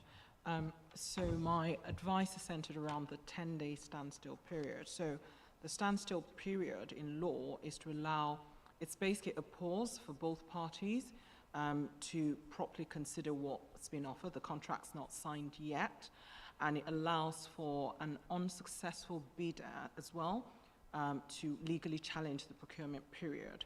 So for the 10 days, if we were to provide details of the successful bidder or the timetable, then an unsuccessful bidder could basically say, well, hang on, I want to challenge this. What that then creates is a liability on the part of CPCA for having revealed part of a bid to basically a competitor. But once the 10-day period is over from the 24th, the transport team can then, because the contracts will be signed then, everything is public, we can then start to renegotiate a different timetable. Thank you for the clarification. So, but could the extent of that negotiation include a change to the route? So currently bypass communities can be included. I thought you were saying that wouldn't be the case, because that would require re-procurement.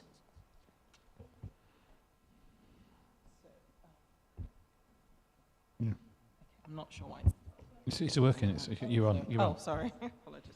Right. So there were routes that were tendered out to bidders, potential bidders. So those are the routes that we can carry on with. We can't then now add on new routes. So it's all the routes that have already been tendered out. That's the position. If we're going to re-tender other routes, then there will have to be a brand new procurement process to allow others to bid as part of that process. But for now, these routes are closed. Okay. or demonstrating the fact that we have to have an ongoing conversation, which all of us will be involved with close relays, working closely with our transport team. Alex, I see you're kindly offering up Councillor Fitzgerald to speak. So, Councillor Fitzgerald. Yeah, I'm happy to next time. God, where do you begin? Let me just begin with, I don't think, in reply to Lucy's comments about Mill Road or our bridge in the city that had some temporary pop-up cycle lanes, always temporary. We do have active travel plans, in particular for that area, and I've made that public many times, not back of a fag packet stuff. It's all about the station quarter and the larger, bigger picture about how you do it properly. So I don't think our failure, if you like, to get BSIP money was anything to do with active travel. If we look at the next item on the agenda, you'll see that there's 635,000 coming to Peterbrough if we agree that today in active travel. So I don't think reputationally, I don't know in your case, Lucy, because I don't know your patch as well, but here, we've got very good networks. There are a cohort of people that would like to see more and done quicker. I understand that, but the reality is, as leaders, we all know what is possible and the timescale. So I don't think the two are connected.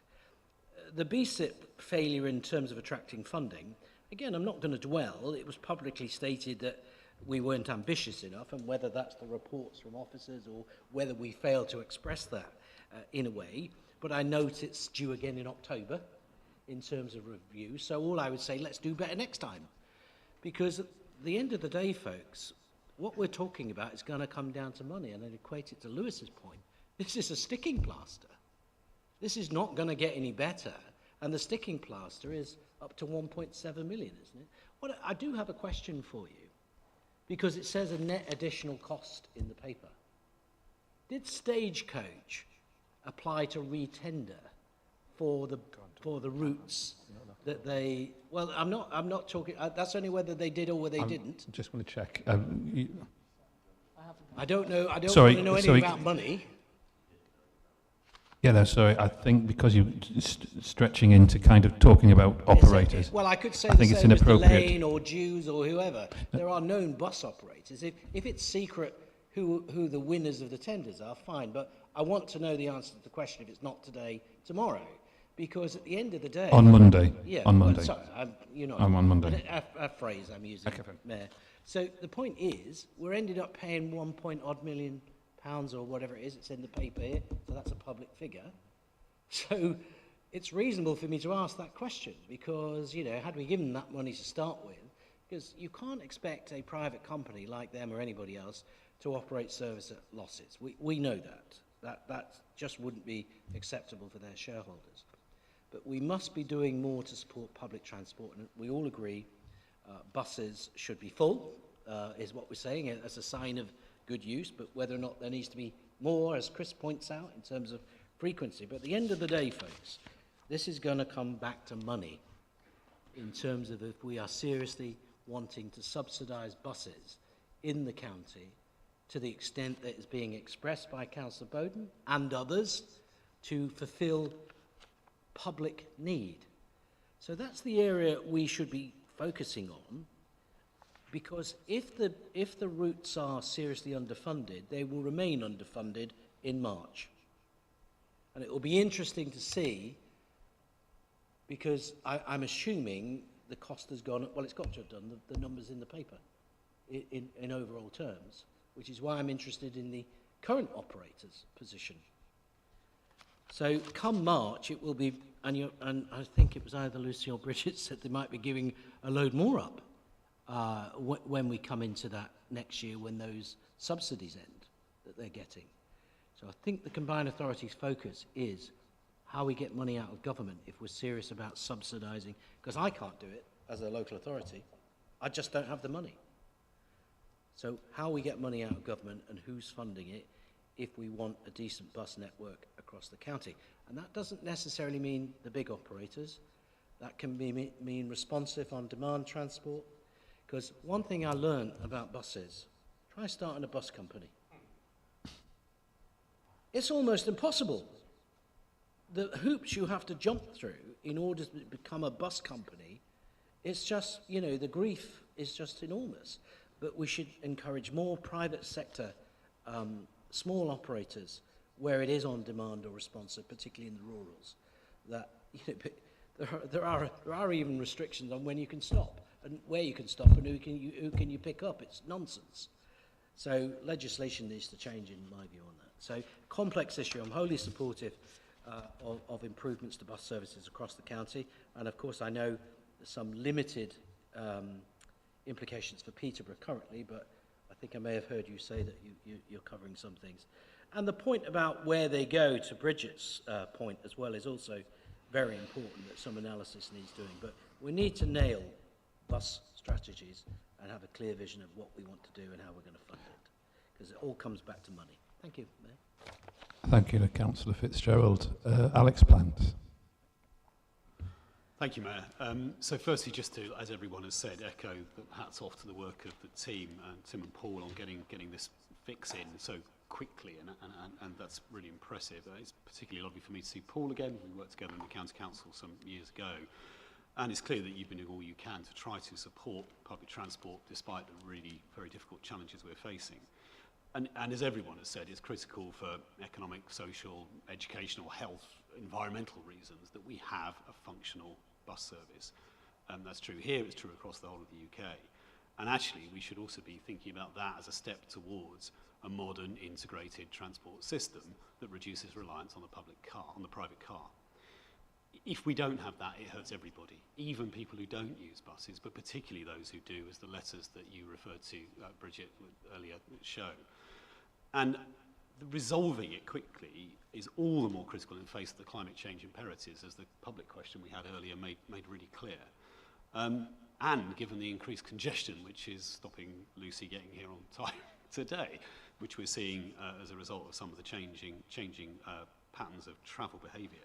But what the paper makes really clear, and particularly around that sort of 24% drop in passenger numbers, which is linked to change working patterns that look likely to persist post-pandemic, is that the model, the old economic model, which was already stretched anyway in relation to bus provision, looks like it is actually completely broken now.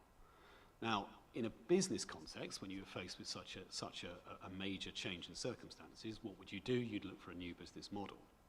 It seems to me that's what we need now, and this echoes some of Councillor Fitzgerald's comments just now. We need to find sources of funding that are beyond the ones we currently have, because the fare box and the limited additional revenue streams available from local government ain't enough to do what I've just described.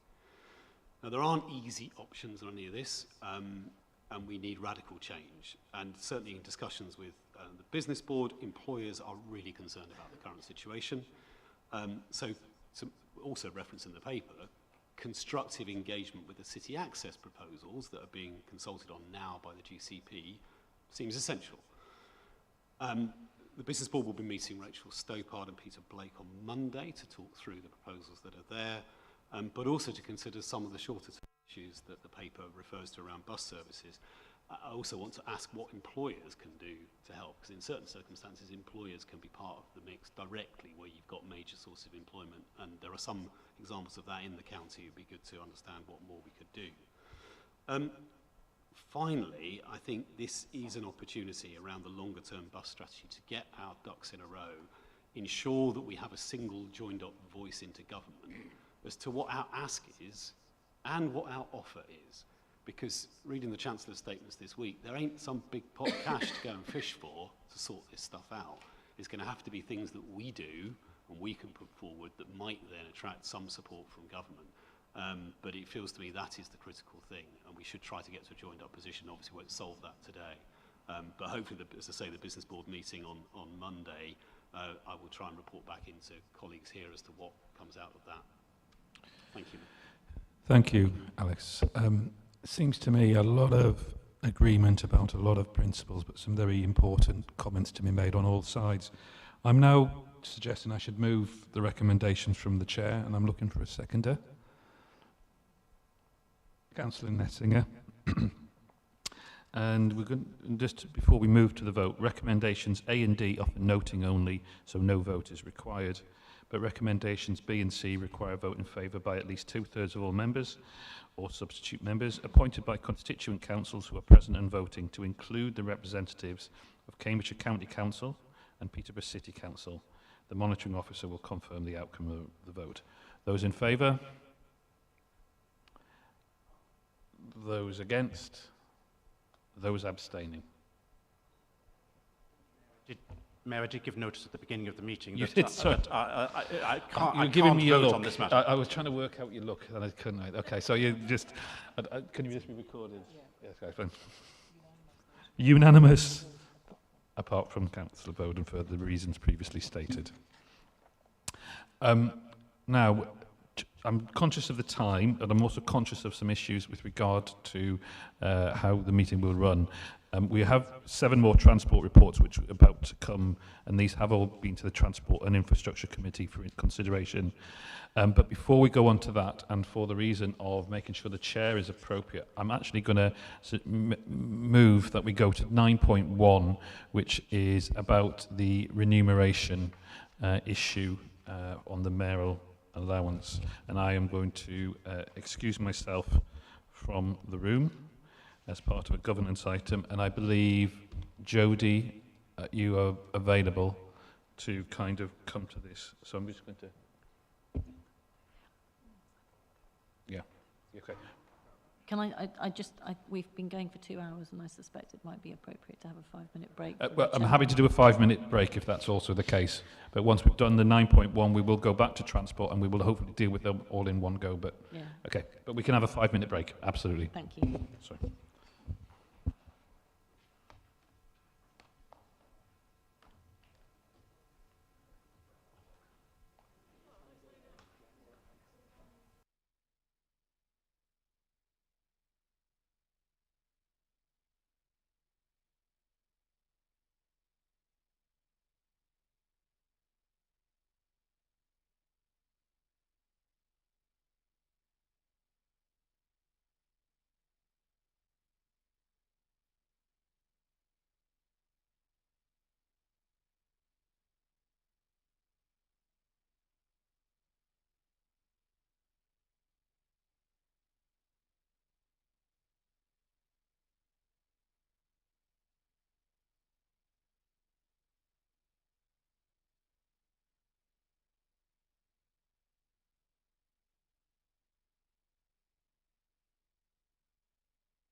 We're waiting for Councillor Smith.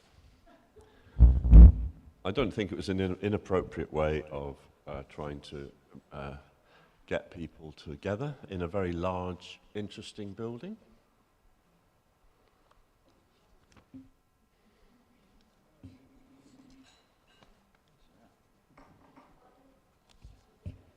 Your voice is her command. Thank you, Councillor Smith. So, Councillor Schumann as well. yeah. So we're still waiting Councillor Schumann. Someone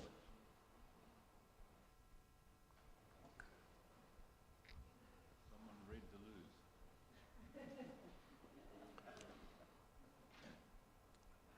the lose. Just to fill a gap, to date, I think I've been in the most Combined Authority Board meetings of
disclosable pecuniary interest, and that leaves me to chair. And as I said, it's in the Constitution and the processes that on this item that the Deputy Mayor needs to be part of the decision. So, but as you'll see, it's fundamentally, other than that, it's a decision for the board. So we have item 9.1, which is the report of the Independent Remuneration Panel report, which was produced in April of this year, but was deferred. And we've got Jodie Townsend, who's our interim improvement lead, and he has been in discussion with Amanda Orchard, the chair of the Independent Remuneration Panel, and so Jodie will be introducing the report. Thank you. Thank you, and good afternoon, Board.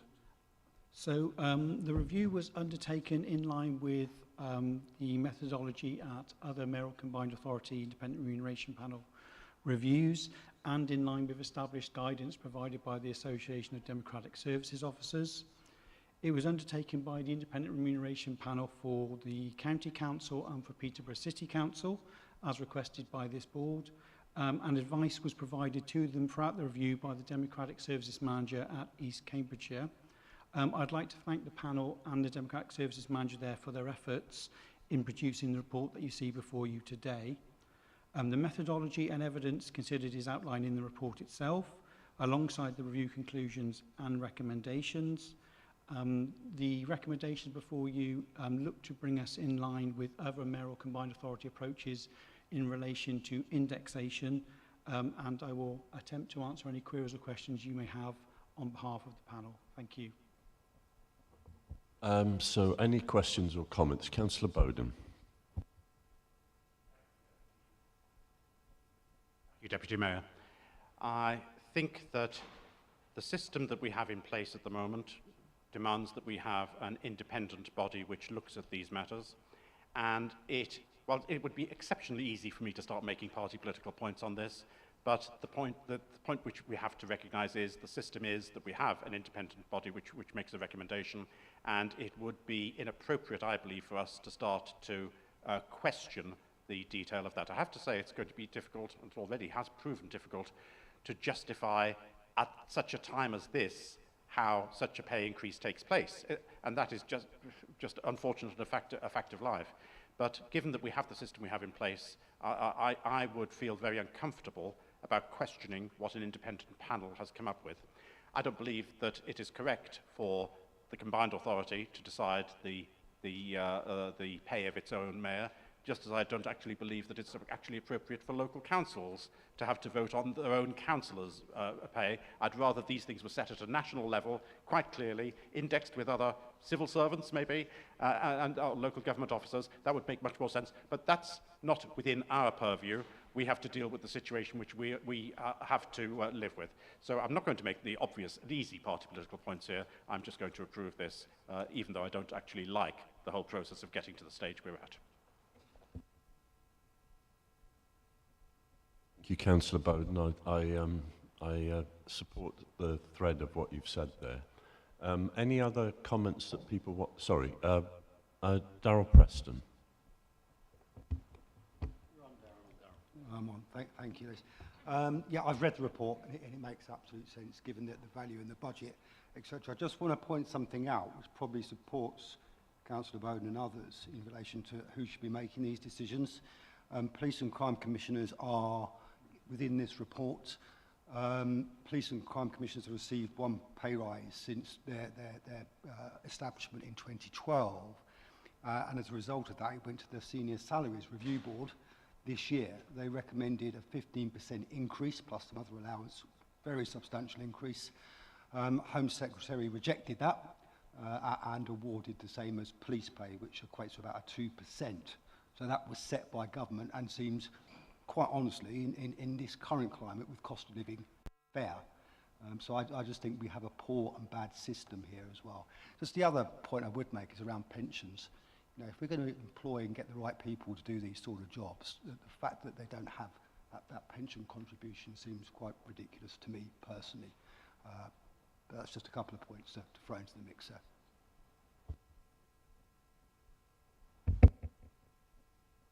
Thank you. Yes, I've taken the line throughout my time that I've honoured a recommendation of a remuneration panel and not sought to interfere with it. And the last time that this matter was referred or considered was 4 years ago. So, yeah, some people will think, looking in, that this is very odd in this situation, but we haven't had an increase since 2017. Are you looking quizzical, Jody? No, okay. So we have, in the absence of any, Councillor Fitzgerald. Right, three more. Oh, three more, good. I think Josh did want to say something. Councillor Fitzgerald, then Councillor Conboy, and then Councillor Edna Murphy. I'm sure we've all been through the pain of council allowances and panels, so I'm a great advocate of panels, and like Chris, I'm not going to challenge anything the panels say, otherwise why have we got a panel? basically, if we ignore the advice. Also having, Lewis, I'll have some sympathy with your view that I don't think here in Peterbrough we had an increase for something like 7 or 8 years. So, of course, when it all came at once, we got lambasted, and you will, whatever the situation is. So it's up to the Mayor or indeed the Chief Executive to, if there is some press or public interest in the Mayor's allowance, is to set out the facts as to why it is. The Mayor's had no say or role in the matter. It is an independent panel, and it's at least on this occasion it's us that's deciding rather than us deciding on ourselves, which is very awkward. The only thing, and by the way, I accept that this template and report is based on a typical Mayor. And I know Josh was going to ask a question, but in the report at 229 it says this is clearly a full-time position. Now, it's well documented that our current Mayor works a day a week in the NHS, and I'm not trying to score any points here just before anybody says anything, because it's up to the Mayor to say whether or not he considers it's a full-time position. I'm just flagging it on the basis it is public information, and people expect a 5-day week. Now, whether that's right or wrong, I don't know. I just had a conversation of where the Mayor thinks he's doing a full-time job over 4 days, then I think he probably should come out and say that to avoid any flack in terms of the report clearly states it is a full-time position. So is the current Mayor doing a full-time position? That's for him. I'm not going to make a judgment on that. I'm just highlighting it because somebody maybe ought to tell him or suggest that to him that he does defend that. Because Jodie, I'm sure this is based on a model typical Mayor, because, you know, when you see that in there and you're getting a full-time salary and it has gone up, if all this comes out, I'm just flagging up that somebody may ask those questions. I'm not casting aspersions or anything else, because, you know, I don't know anybody that works a 37-hour week in local authorities, or not very many. I'd be glad if I did. So I'm sure the Mayor probably might work more hours than that, but I think he probably just needs to say, to head off any kind of rumblings at the pass, as it were. Thank you, Lewis. I'll shut up. So, Councillor Conboy, Councillor Murphy, and then Councillor Smith. Thank you. I agree with my colleagues that, you know, I wouldn't equally challenge this paper. It's gone through its normal due process. Love it or hate it, it is a proper process for a good reason. These conversations are always somewhat uncomfortable, and I think most of us also probably are sitting here thinking at this particular current juncture with the challenges that many are facing, this is a particularly uncomfortable point at which to need to make this decision. However, that's just how the timing falls, and therefore I'm comfortable with supporting this, but take the point that it is not ideal in terms of its timing, but that's just where we are. I felt the need to say that because residents will be watching and many will be saying, actually, is it appropriate to be doing this now? But we do have to go through a proper process, and it's right and that we do so. Thank you, Councillor Conboy. Councillor Murphy.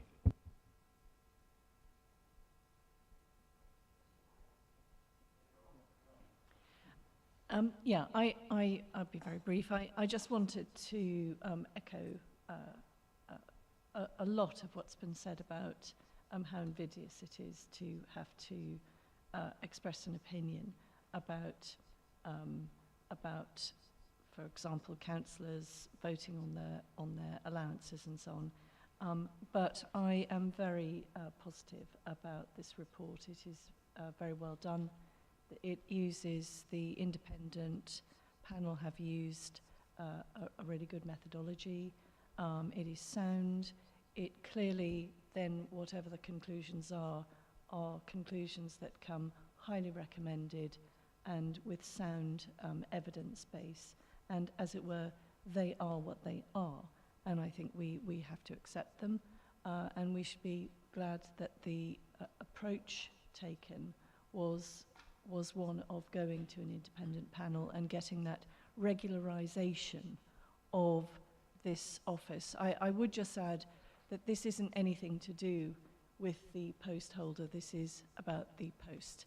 It isn't about how the post holder approaches the role, how much time they spend. This is about whoever it is, what their allowance or what their pay is. Thank you. Councillor Smith. Yep. So wise words from Councillor Murphy there. If I was a parent of a sick child, I'd be really glad that an experienced practitioner was keeping on working in the health service. And I think I just need to point out that for the majority of those of us in this room in political leadership roles, we dream of a 5-day week. You know, the majority of us are doing a 7-day week and more, and I don't imagine the mayor is any different. Well, I would certainly reiterate that. I mean, we do not do all of our work between 9 and 5. We do some of it at 7 in the morning, and we are still doing it sometimes at 9 or 10 at night in some of these positions. So in terms of the available hours, if you do 40 hours within probably an availability of 120 hours, given that some of the time is at weekends, I think you're doing the job. Do you want to come back, Councillor Fitzgerald?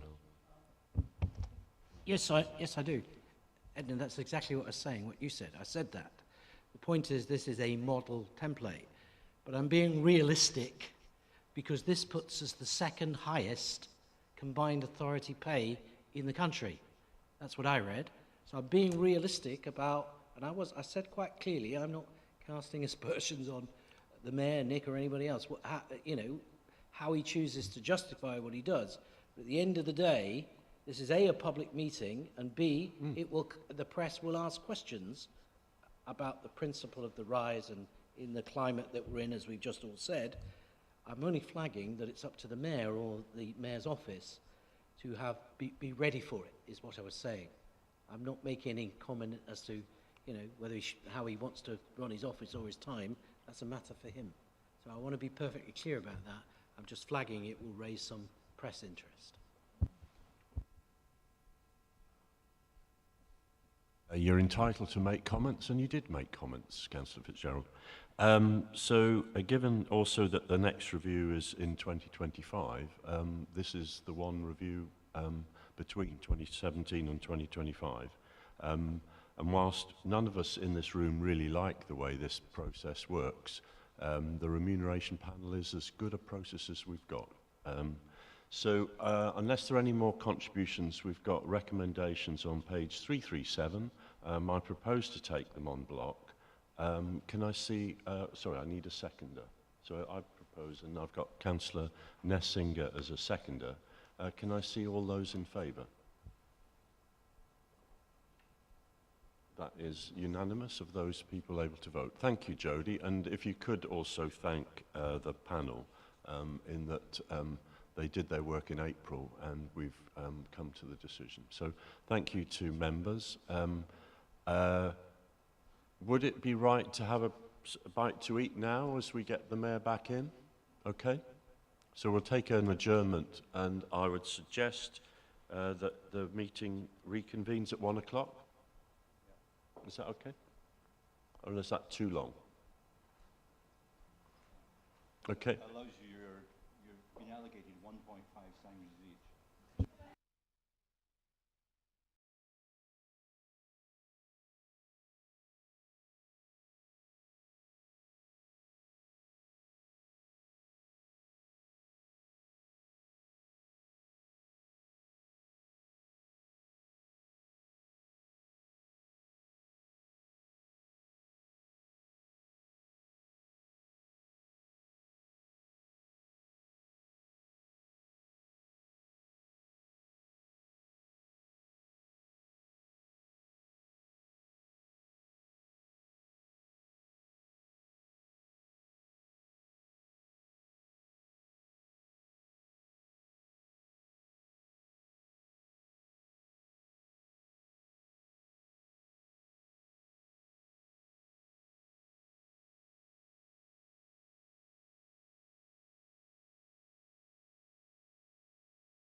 Sean.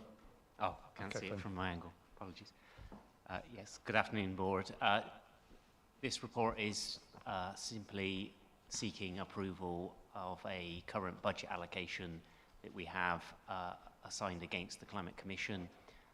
The Commission, after it completed its report, suggested it would like to continue to meet, and it would meet again to undertake a more deep dive into one or more topics that it previously consulted on, and they were supported in their work by a secretariat policy support, which was only time limited for their initial report, and this proposal would allow us to bring forward that piece of work with the secretariat support so that they can then continue with looking at climate issues. Summed up very quick, helpfully. Open to debate. Oh, sorry, Councillor, sorry, I do apologise, Councillor Smith. As the lead member for the environment, you have absolutely an important right to speak here, so I do apologise. Thank you. So I'd be very grateful if the board supported this. I had a good conversation with Adrian. We're not pinning down when this money is spent. We've got some sort of preparatory work to do to make sure that we deliver best value for money, and actually we are focusing on what the priorities are for the board. So you know, it's just useful to have the money allocated so that we can crack on with work at as fast a pace as possible. Okay, so noting you're moving the recommendations, I just want to say I'll be seconding them. Does anybody else want to make some comments? Councillor Bowden. Thank you very much indeed, Mayor. I know perfectly well that any sort of criticism, even constructive criticism, isn't welcome on this particular subject. But I will say that I continue to be disappointed, but hope to have that disappointment assuaged at some time in the future, given the comments just made by Councillor Smith, about the failure to quantify the effects and the cost effectiveness, and to use Councillor Smith's word, value for money, of any items which are brought forward. There is a danger, and this danger we have seen in this combined authority before and elsewhere, of a lot of virtue signalling taking place and a lot of wish lists being created. And if one is to be serious about this, you need to have a greater quantification, not merely of cost, but also of effect. There's been a failure to do that up to this point. If what Councillor Smith has just said indicates a change of direction, I very much welcome that. We at Fenland District Council have very much adopted a quantifiable approach and quantified approach so far as our carbon reduction policy is concerned. So I hope that this will prove to be a change of policy. Thank you. We'll go over back to Adrian as our strategic planning manager to hopefully offer a response and reassurance. Yes, thank you, Mayor. Yes, we will be definitely taking that approach, and that's part of why we want to support the next phase of the Commission's work, so they can look in more detail at the costs and benefits of specific measures under one or more of the themes, so that we can have the evidence base behind the cost effectiveness of what we're doing. We did bring a very high level approach before, as you recall, but certainly going forward, we're very much embracing the need to have very specific metrics around cost benefit. Thank you. Nobody else is indicating, so having moved the recommendation seconded, I think we can move to a okay, votes in favour. And well, no, that's unanimous, so we've got a unanimous call. So thank you for that. I appreciate, Bridget, you might need to disappear, but thank you for being here and for the work you and Adrian have done. Thank you, Adrian. So now, just to skip backwards on the agenda, the moving recommendations, items 4.2 to 4.8 from the chair. But before I do that, I'm going to bring back Gordon as our CEO, because he obviously wrote to us all about how we were hopefully taken into note, improvement board and improvement strategies. Over to you, Gordon, how we might deal with these issues. Thanks, Mayor. Yes, I did write to all board members last week. Trying to be in tune with what people were saying to me, which is keep this meeting more focused on the biggest issues. And I did ask people if they had particular points of debate they wanted to raise on any of these to get in touch with me, because obviously that's the proper thing to do in the meeting. Off that number 4.2 to 4.8, Councillor Borden wanted to speak on 4.2, and the Mayor's going to handle that in a minute. And then we'll get to the second part, where one of the modifications that we're trying to introduce is in relation to business that's already being discussed in committees. And until and unless we change the Constitution, my suggestion is that from 410, part 5, 6, 7, 8, that those are in that category, and that we ask the least member just to summarise what happened in committee and whether there are anything in particular that needs to be, that the board needs to focus on. That was a suggestion. Councillor Borden was the only person that came back to me. A couple of others said yes, they were in favour of that approach. Councillor Bowden, do you want to come in on this, and then we'll focus on the... Yes, on the procedural matter raised by the Interim Chief Executive. I think it is quite important that this board doesn't lose the ability to be able to deal with matters which may be dealt with by committees. Having said that, I've been concerned for a long time that a lot of repetition takes place as a result of the way in which we've approached this in the past. And the initiative, totally outside the Constitution, which the Interim Chief Executive has taken this week so far as dealing with these items are concerned, I think is a very good one. And whilst it may not have any constitutional backing at the moment, I think that it gets that balance between the need for us to be able to raise things, if necessary, which have already been discussed at a committee, against the desire not to have unnecessary repetition and to have officers turning up unnecessarily to talk about things which is just then nodded through. Having a little bit of notice, at least 24 hours notice, of the requirement to discuss things is a sensible thing to do. And I'm sorry, I didn't quite make 24 hours notice to the Interim Chief Exec. But I think that it really is a positive way of moving forwards. Thank you for that feedback. On that suggestion then, item 4.2 is Kingsdyke, the request to draw down subject to approval funding. This is a paper brought to us by Anna Graham, Transport Programme Manager. I've asked her to come and sit at the table, and maybe if you would like to ask your question, Councillor Bowden. Thank you. It wasn't so much asking a question as to raise a point. Mm-hmm. And as the chair of the Transport and Infrastructure Committee, Mayor, you'll remember that when this came up a few months ago now, I did raise my concerns about the amount which was being requested and the rationale behind it, which was given, or rather not given.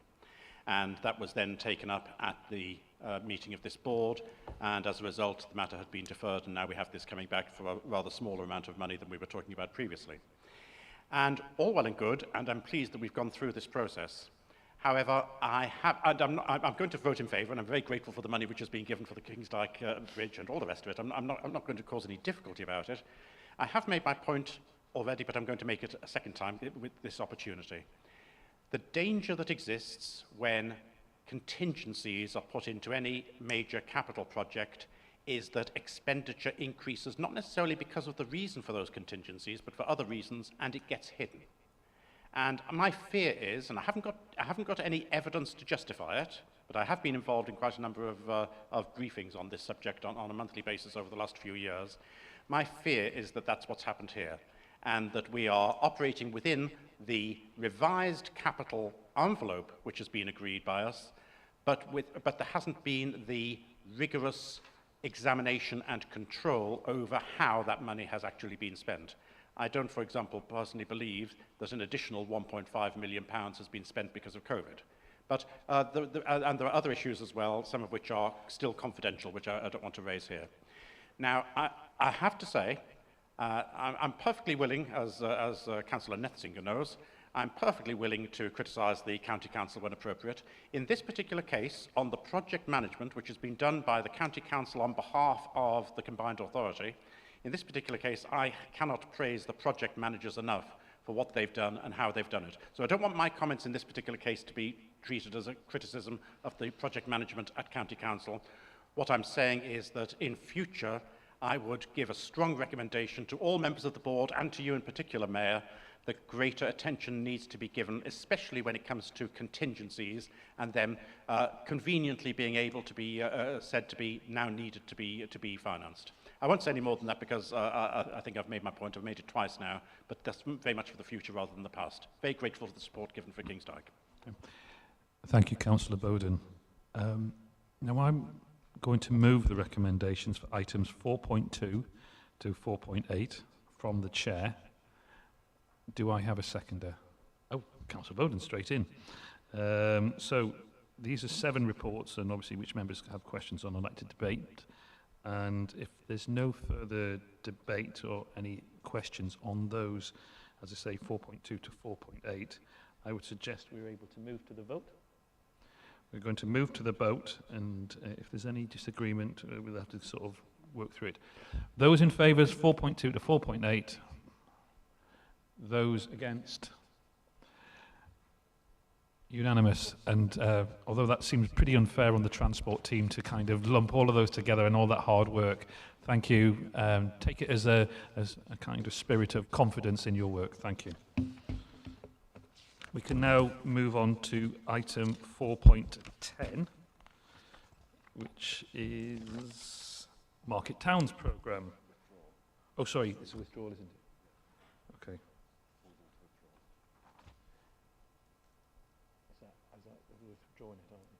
Okay, so I've just been reminded that there is a proposal to remove this item from the discussion for today. Oh, right, okay, so we've removed the report from the... Oh, sorry. So Mayor, if you remember that the request was made to postpone this to the next board, but the technicality is that it having been published, it requires the board to agree that to happen. So you just need to propose that to the board. It's a first for me. Okay, so it was put out into the public domain, but we're actually proposing to delay to a future board meeting. I'm happy to propose that. Seconded. Those in favour?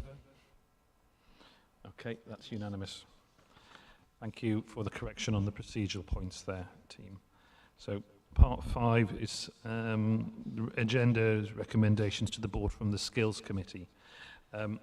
Similar to what we have just undertaken before, we won't be looking at that, but just to give the spiel, in response to recommendation 24 in the independent review of governance, we are trialling this streamlined format for recommendations coming forward to the board from our executive committee.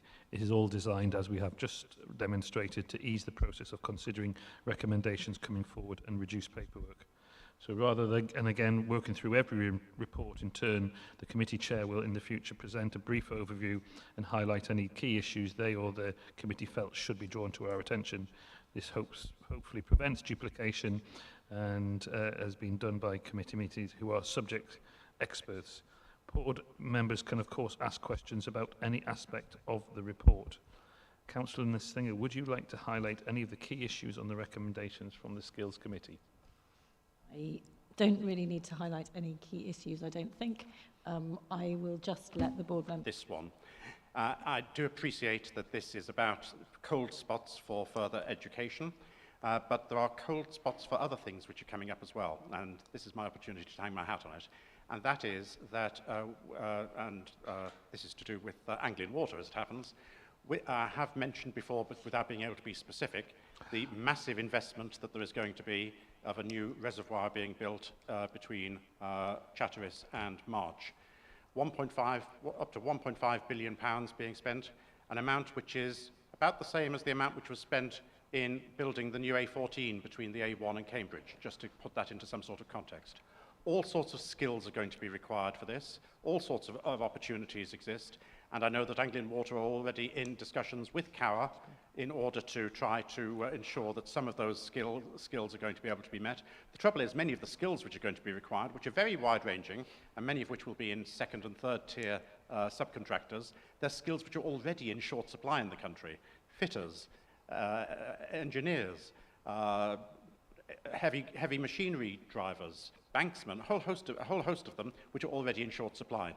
And my request is that when considering hotspots, or cold spots such as this, we also consider cold spots which are going to develop in, or could develop in the future, where it comes to the skills that we know are going to be required, so that when the time comes, and we have time to plan for this, but when the time comes, we make sure that we've already got the people with the skills which we know are going to be required in the place where we know they're going to be needed. So my apologies to Councillor Nethsink for hanging a hat on the best place I could find in this agenda to hang that particular hat, but cold spots aren't just in terms of further education like that, they also can develop as a result of the opportunities which come as a result of announcements such as that, subject to consultation, came from Anglian Water. Thank you, Mayor, for your indulgence. No indulgence. I'd just like to see you wearing a hat one day. So that's it. Thank you. And any other comments? Okay. In that case, Councillor Singer, if you are moving the recommendation, I'd be more than happy to second it. And votes in favour for the recommendations as described. And I think that's unanimous. So thank you all. We're now moving on to part 6. Recommendations for the Housing and Communities Committee. Now, Councillor Herbert was going to lead on this as the chair of the committee, but he's not here at the moment, so I'm thinking, have we got Roger? But I haven't seen Roger. He's online. So I can see him in that small little square in his bedroom. Hello, hello, Roger. Good afternoon, members. Okay, can I, is there any... I'm just going to try and get a bit more volume. Oh, sorry, not me. More volume on you, Roger. Thank you, Matt. Can you hear me? We can hear you. Just, you know, Roger, please. I think unless anybody, are we happy to go? Yeah, we're happy to go. If you, sorry for shouting. If you want to start presenting. Just very briefly, Mayor, there's 2 items in part 6, both of which were approved at the most recent Housing Committee. Both papers had the unanimous support of the committee members, if I recall correctly. And to be frank, there's not much more to say. I'm very happy to take questions.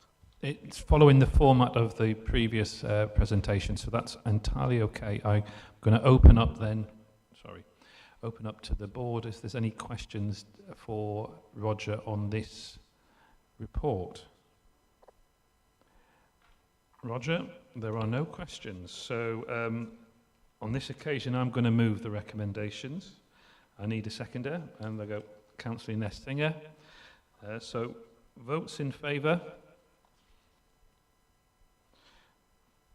We've got unanimous. Roger, thank you for tuning in. Take care. All the best.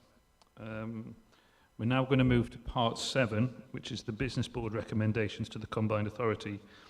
Again, the format for the Executive Committee recommendations proposed in the Independent Review of Governance has also been applied to the recommendations coming to us from the Business Board to ensure consistency and to follow the recommended best practice. If you just bear with me. This summary contains appendices which are exempt from publication under Part 1 of Schedule 12A of the Local Government Act 72, as amended, in that it would not be in the public interest for this information to be disclosed, and information relating to an individual, information which is likely to reveal the identity of an individual, and information relating to the financial or business affairs of any particular person, including the authority holding that information. The public interest in maintaining the exemption is deemed to outweigh the public interest in publishing it. If any member wishes to discuss an exempt aspect of the appendices of this report, can you indicate that now? Okay, so no need for that. So once again, in order to make the best use of the board's time, I will ask the chair of the business board to highlight any key issues rather than looking at each report in turn. Board members are of course welcome to ask questions on any of the reports being considered. Alex Plant, thank you if you want to come in, and I believe we have support on Zoom if required. Thank you, Mayor, and hopefully this will be relatively straightforward. Colleagues have seen the appendices. There's 2 recommendations on 7.1 around recycled local growth fund proposals, which you can see there. Second one around changing the boundary proposals for the enterprise zone at Cambourne. Both of those were unanimously supported by the business board at our meeting. The request is that the board support those proposals. Quickly summarised, thank you. Does anybody want to discuss the points as raised in the report? In that case, we will move to the vote. Alex, I'm assuming you're moving the recommendation, and I will second accordingly. So votes in favour. All right, so we got slightly down on our numbers now, but unanimous for those who are still here. Okay, then just to say part 8 now moves to a mayoral decision, which was on the adult education budget contract awards for 2022 to 2023. Parminder Singh Gutcher, the Senior Responsible Officer of Adult Education, will give a brief overview, hopefully coming in. Parminder, I haven't seen you here today. Hopefully you're online and hopefully successfully joining us soon.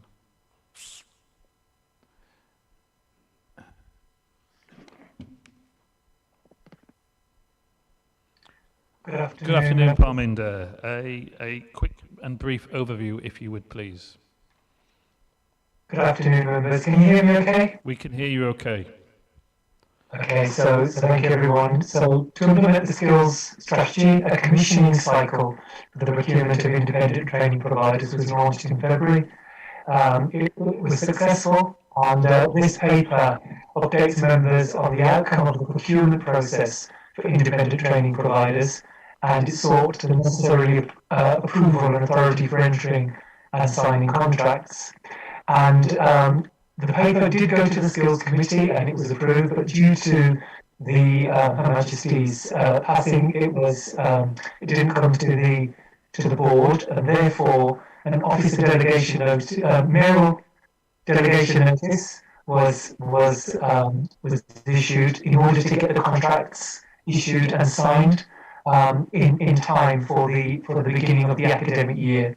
So just a very quick summary of the providers. So we now have 15 providers, and the intention of this procurement was to widen and diversify the number of providers that we have operating across Cambridgeshire, Peterbrough, and to increase the contract value up to 4.5 million. Okay. Is that okay? Thank you. Are there any questions or comments? There's a question here from Councillor Bowden. Thank you very much, Mayor. You will be aware, Mayor, that I have regularly, each time we've had Pimenta coming before us, said just how much I value his professionalism and the work that he does, and that continues to be the case now. I do recall reading, and now I've just gone to my notes and I can't manage to find it in the papers, that some elements of what will be within this academic year's budget either hasn't quite yet been able to be allocated yet, in the case of, I think, was the 4th and 5th parts of the whole programme, or has been allocated a little bit late, so it won't be a full academic year which is going to be incorporated, even though the numbers are for full academic year. And I think it's really important, as a lesson to be learned for future years, that we get our act in place well in advance. We're in a much stronger position now as an authority than we have been previously. But it's really important to get these things in advance so that we're not retrospectively agreeing things which should have been actually in place before the start of the academic year. So I think that timing is important, but also, and this is for not for what's going to be happening with the rest of the 22-23 budget, which is mentioned in here, for the 22-23 academic year, which is mentioned in here, but more for 23-24. I'd like to flag up two things.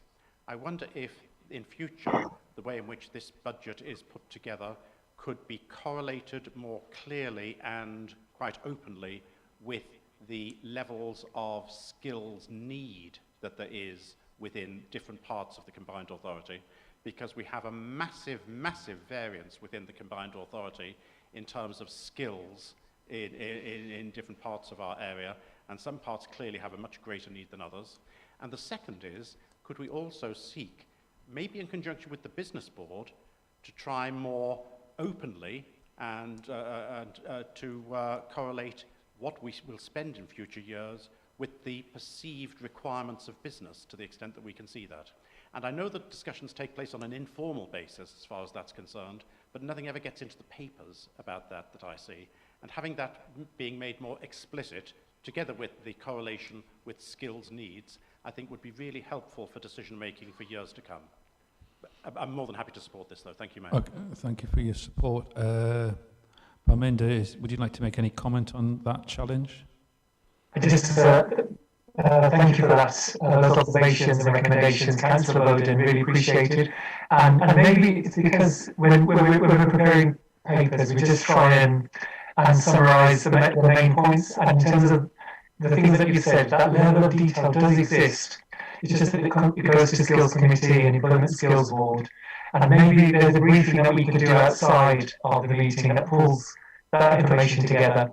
That doesn't come as a paper, but more as an information briefing to collect that information, because we do have it and we do share it, but perhaps it gets edited out into the agenda packs for the board.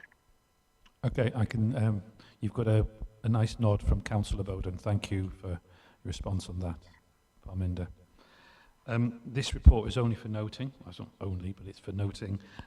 So no vote is required. I think we've noted it. No more questions. We'll move on. Thank you, Parminder, and thank you, Fliss. Thank you for coming to the front there. Now to move on to Part 9, which are the governance items, which obviously you've dealt with Part 9.1 already. To move on to 9.2, which is the appointment of directors to Propco 1, Propco 2 and Growth Company, which are companies wholly owned by the Combined Authority. Before we begin, can I ask Mark Parkinson and Fliss Miller to step outside of the room for the duration of this item? I can see you're doing that as we speak. And, okay, almost there. I'm actually moving the recommendations from the chair, so I'll need a seconder. Thank you, Councillor Singer. And this is for Edwina Adafahinti, the Monitoring Officer, to introduce a report. Thank you, Chair. This report sets out recommendations to the board to appoint 3 officers to become directors of subsidiary companies of the Combined Authority. And the 3 officers are Fliss Miller, Adrian Chapman and Mark Parkinson. Fliss and Adrian have left the room. The board has the authority to recommend or appoint directors to subsidiary-owned companies. This request is coming to the board because the directorship of the subsidiary companies need to be strengthened. That's the main reason. The other issue that I would like to point out is that there was recently an audit by our internal auditors on our subsidiary companies, and I'm sure the board is aware that report went to the Audit and Governance in a few weeks ago. I've mentioned this to the board, but the reports have been published on the authority's website, and they did go to the Audit and Governance Committee, who has the responsibility for looking at internal audits. Thank you, Chair. I'm open to questions. Floor is open to questions.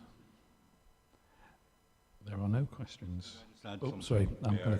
It's in the same vein as Edwina said, which is the recent internal audit report is really quite difficult reading about the governance of the CPCA companies. And as Edwina said, this is a response to one part of that, which is fill your board spaces in order to conduct business properly. There will be other parts that we'll end up having to bring back. The most obvious being creating clarity about where and how the CPCA gives instructions and guidance to its companies. You know, how it approves and sets targets and its strategic plans of the companies. So there's quite a bit to do on this. I guess I'm just alerting to you that you will see more.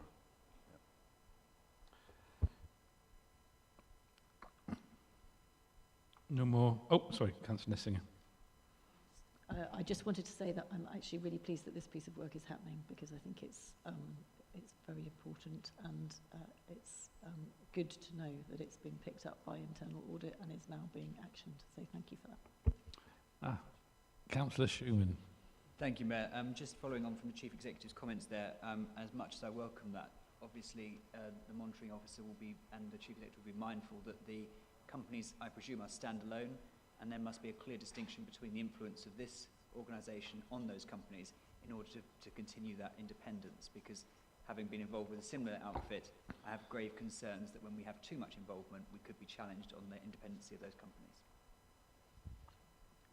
I think one response to that, which is, of course, that's right. On the other hand, the CPCA owns the companies, and so they are there to deliver the strategies as set by them. Yeah. And within those bounds, the companies need to move ahead. Yeah. So, yep. Yeah, just to come back on that, I absolutely appreciate the ownership of the company is important, but the relationship with the owner, i.e. a shareholder, and the sole shareholder in this case, is not about the operation of the company. The company must operate, and so there's I mean, even if we look back at these comments on this live stream, we have to be very careful with the language we use. This is not about running those companies, it's about overseeing a strategy that those companies adhere to. Yeah. Okay. Well, our Chief Monitoring Officer wants to bring in some legal input on this. You're okay? You're good? No? You're good now? Councillor Schumann, yes, that's something that has been identified and we've discussed, and that's one of the reasons why we're, one, strengthening the board, because we recognise that it's the subsidiaries are separate legal entities, but the authority is a shareholder. And one of the things that Gordon mentioned was we're looking at how we deal with, how we represent the authority as a shareholder properly, however distinguishing between the companies as a separate legal entity and the authority. But what I believe needs to be borne in mind is that if the companies fail, that impacts on the authority as well. So whilst the authority would not impose itself on the company, there is a shareholder agreement, and the terms of those agreements must be upheld. And this is the governance that we're trying to strengthen. I hope that has clarified. Thank you. Okay. Mayor, I was going to make exactly the same point that Councillor Schumann just made, so there's no need. Okay, fine. And Councillor Fitzgerald, you also indicated desire to talk. Yeah, I was going to pull you up as a small point, but I didn't bother. They're not wholly owned companies of the combined authority. Because I know Peterbrough City Council has a large shareholding in those interests. Yeah. I want to be perfectly clear. They're not companies of the combined authority. They are multiple shareholders, including Anglia Ruskin. And also, directors should be reminded, it's not for me to do so, that they must fulfil their fiduciary duties to the company, not to the combined authority, and act in the best interest of the company at all times. And one should bear that in mind when taking on those responsibilities, as do I in all the operations I move in as well. Just a small, I wasn't going to mention it, but actually you reiterated the point, Gordon, that actually it's not quite correct. Okay. No more comments. So we can go to a vote. Those in favour? Unanimous. Thank you. So now we go to the forward plan, which we are being asked to approve for October 2022. The two changes to note from the published plan: the reports from the Greater South East Net Zero Hub and the Market Towns Programme financial update have been deferred from this meeting to November. So are there any questions, or can we take the forward plan for October as approved? It's yes, nods. It's approved. Approved. Votes for yes. Okay. So unanimous.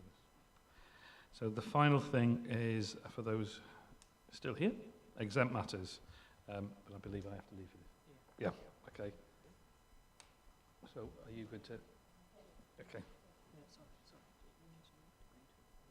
All right, I have to, okay, so I've got to move to part 10 of the agenda, which is the exempt minutes of the extraordinary meeting of the Combined Authority Board on the 20th of May 2022. We will need to consider whether to exclude the press and public from this part of the meeting, and I move that we resolve the press and public be excluded from the meeting on the grounds that the report contains exempt information to Part 1 of Schedule 12A of the Local Government Act 1972 as amended, and that it would not be in the public interest for this information to be disclosed. That is, information relating to an individual, information which is likely to reveal the identity of an individual, and information relating to the financial or business affairs of any particular person, including the authority holding that information. The public interest in maintaining the exemption must be deemed to outweigh the public interest in its publication. Do I have a seconder? Thank you. Seconder from Councillor Singer. Those in favour? Those against? It's a unanimous. So I will shortly declare the public session of the meeting closed. And at that point, the meeting will adjourn and live stream will end. Members and officers who are taking part in the exempt session will move to the training room, and everyone else present is asked to make their way to the exit. Please make sure you take everything with you when you leave. The decisions taken in private session will be recorded on the decision statement for the meeting and published in the accordance with usual practice. So I now declare the public meeting closed. The meeting is closed. Could I, obviously there is going to be a session. Can I just ask, now that we've gone off, Alex wants to make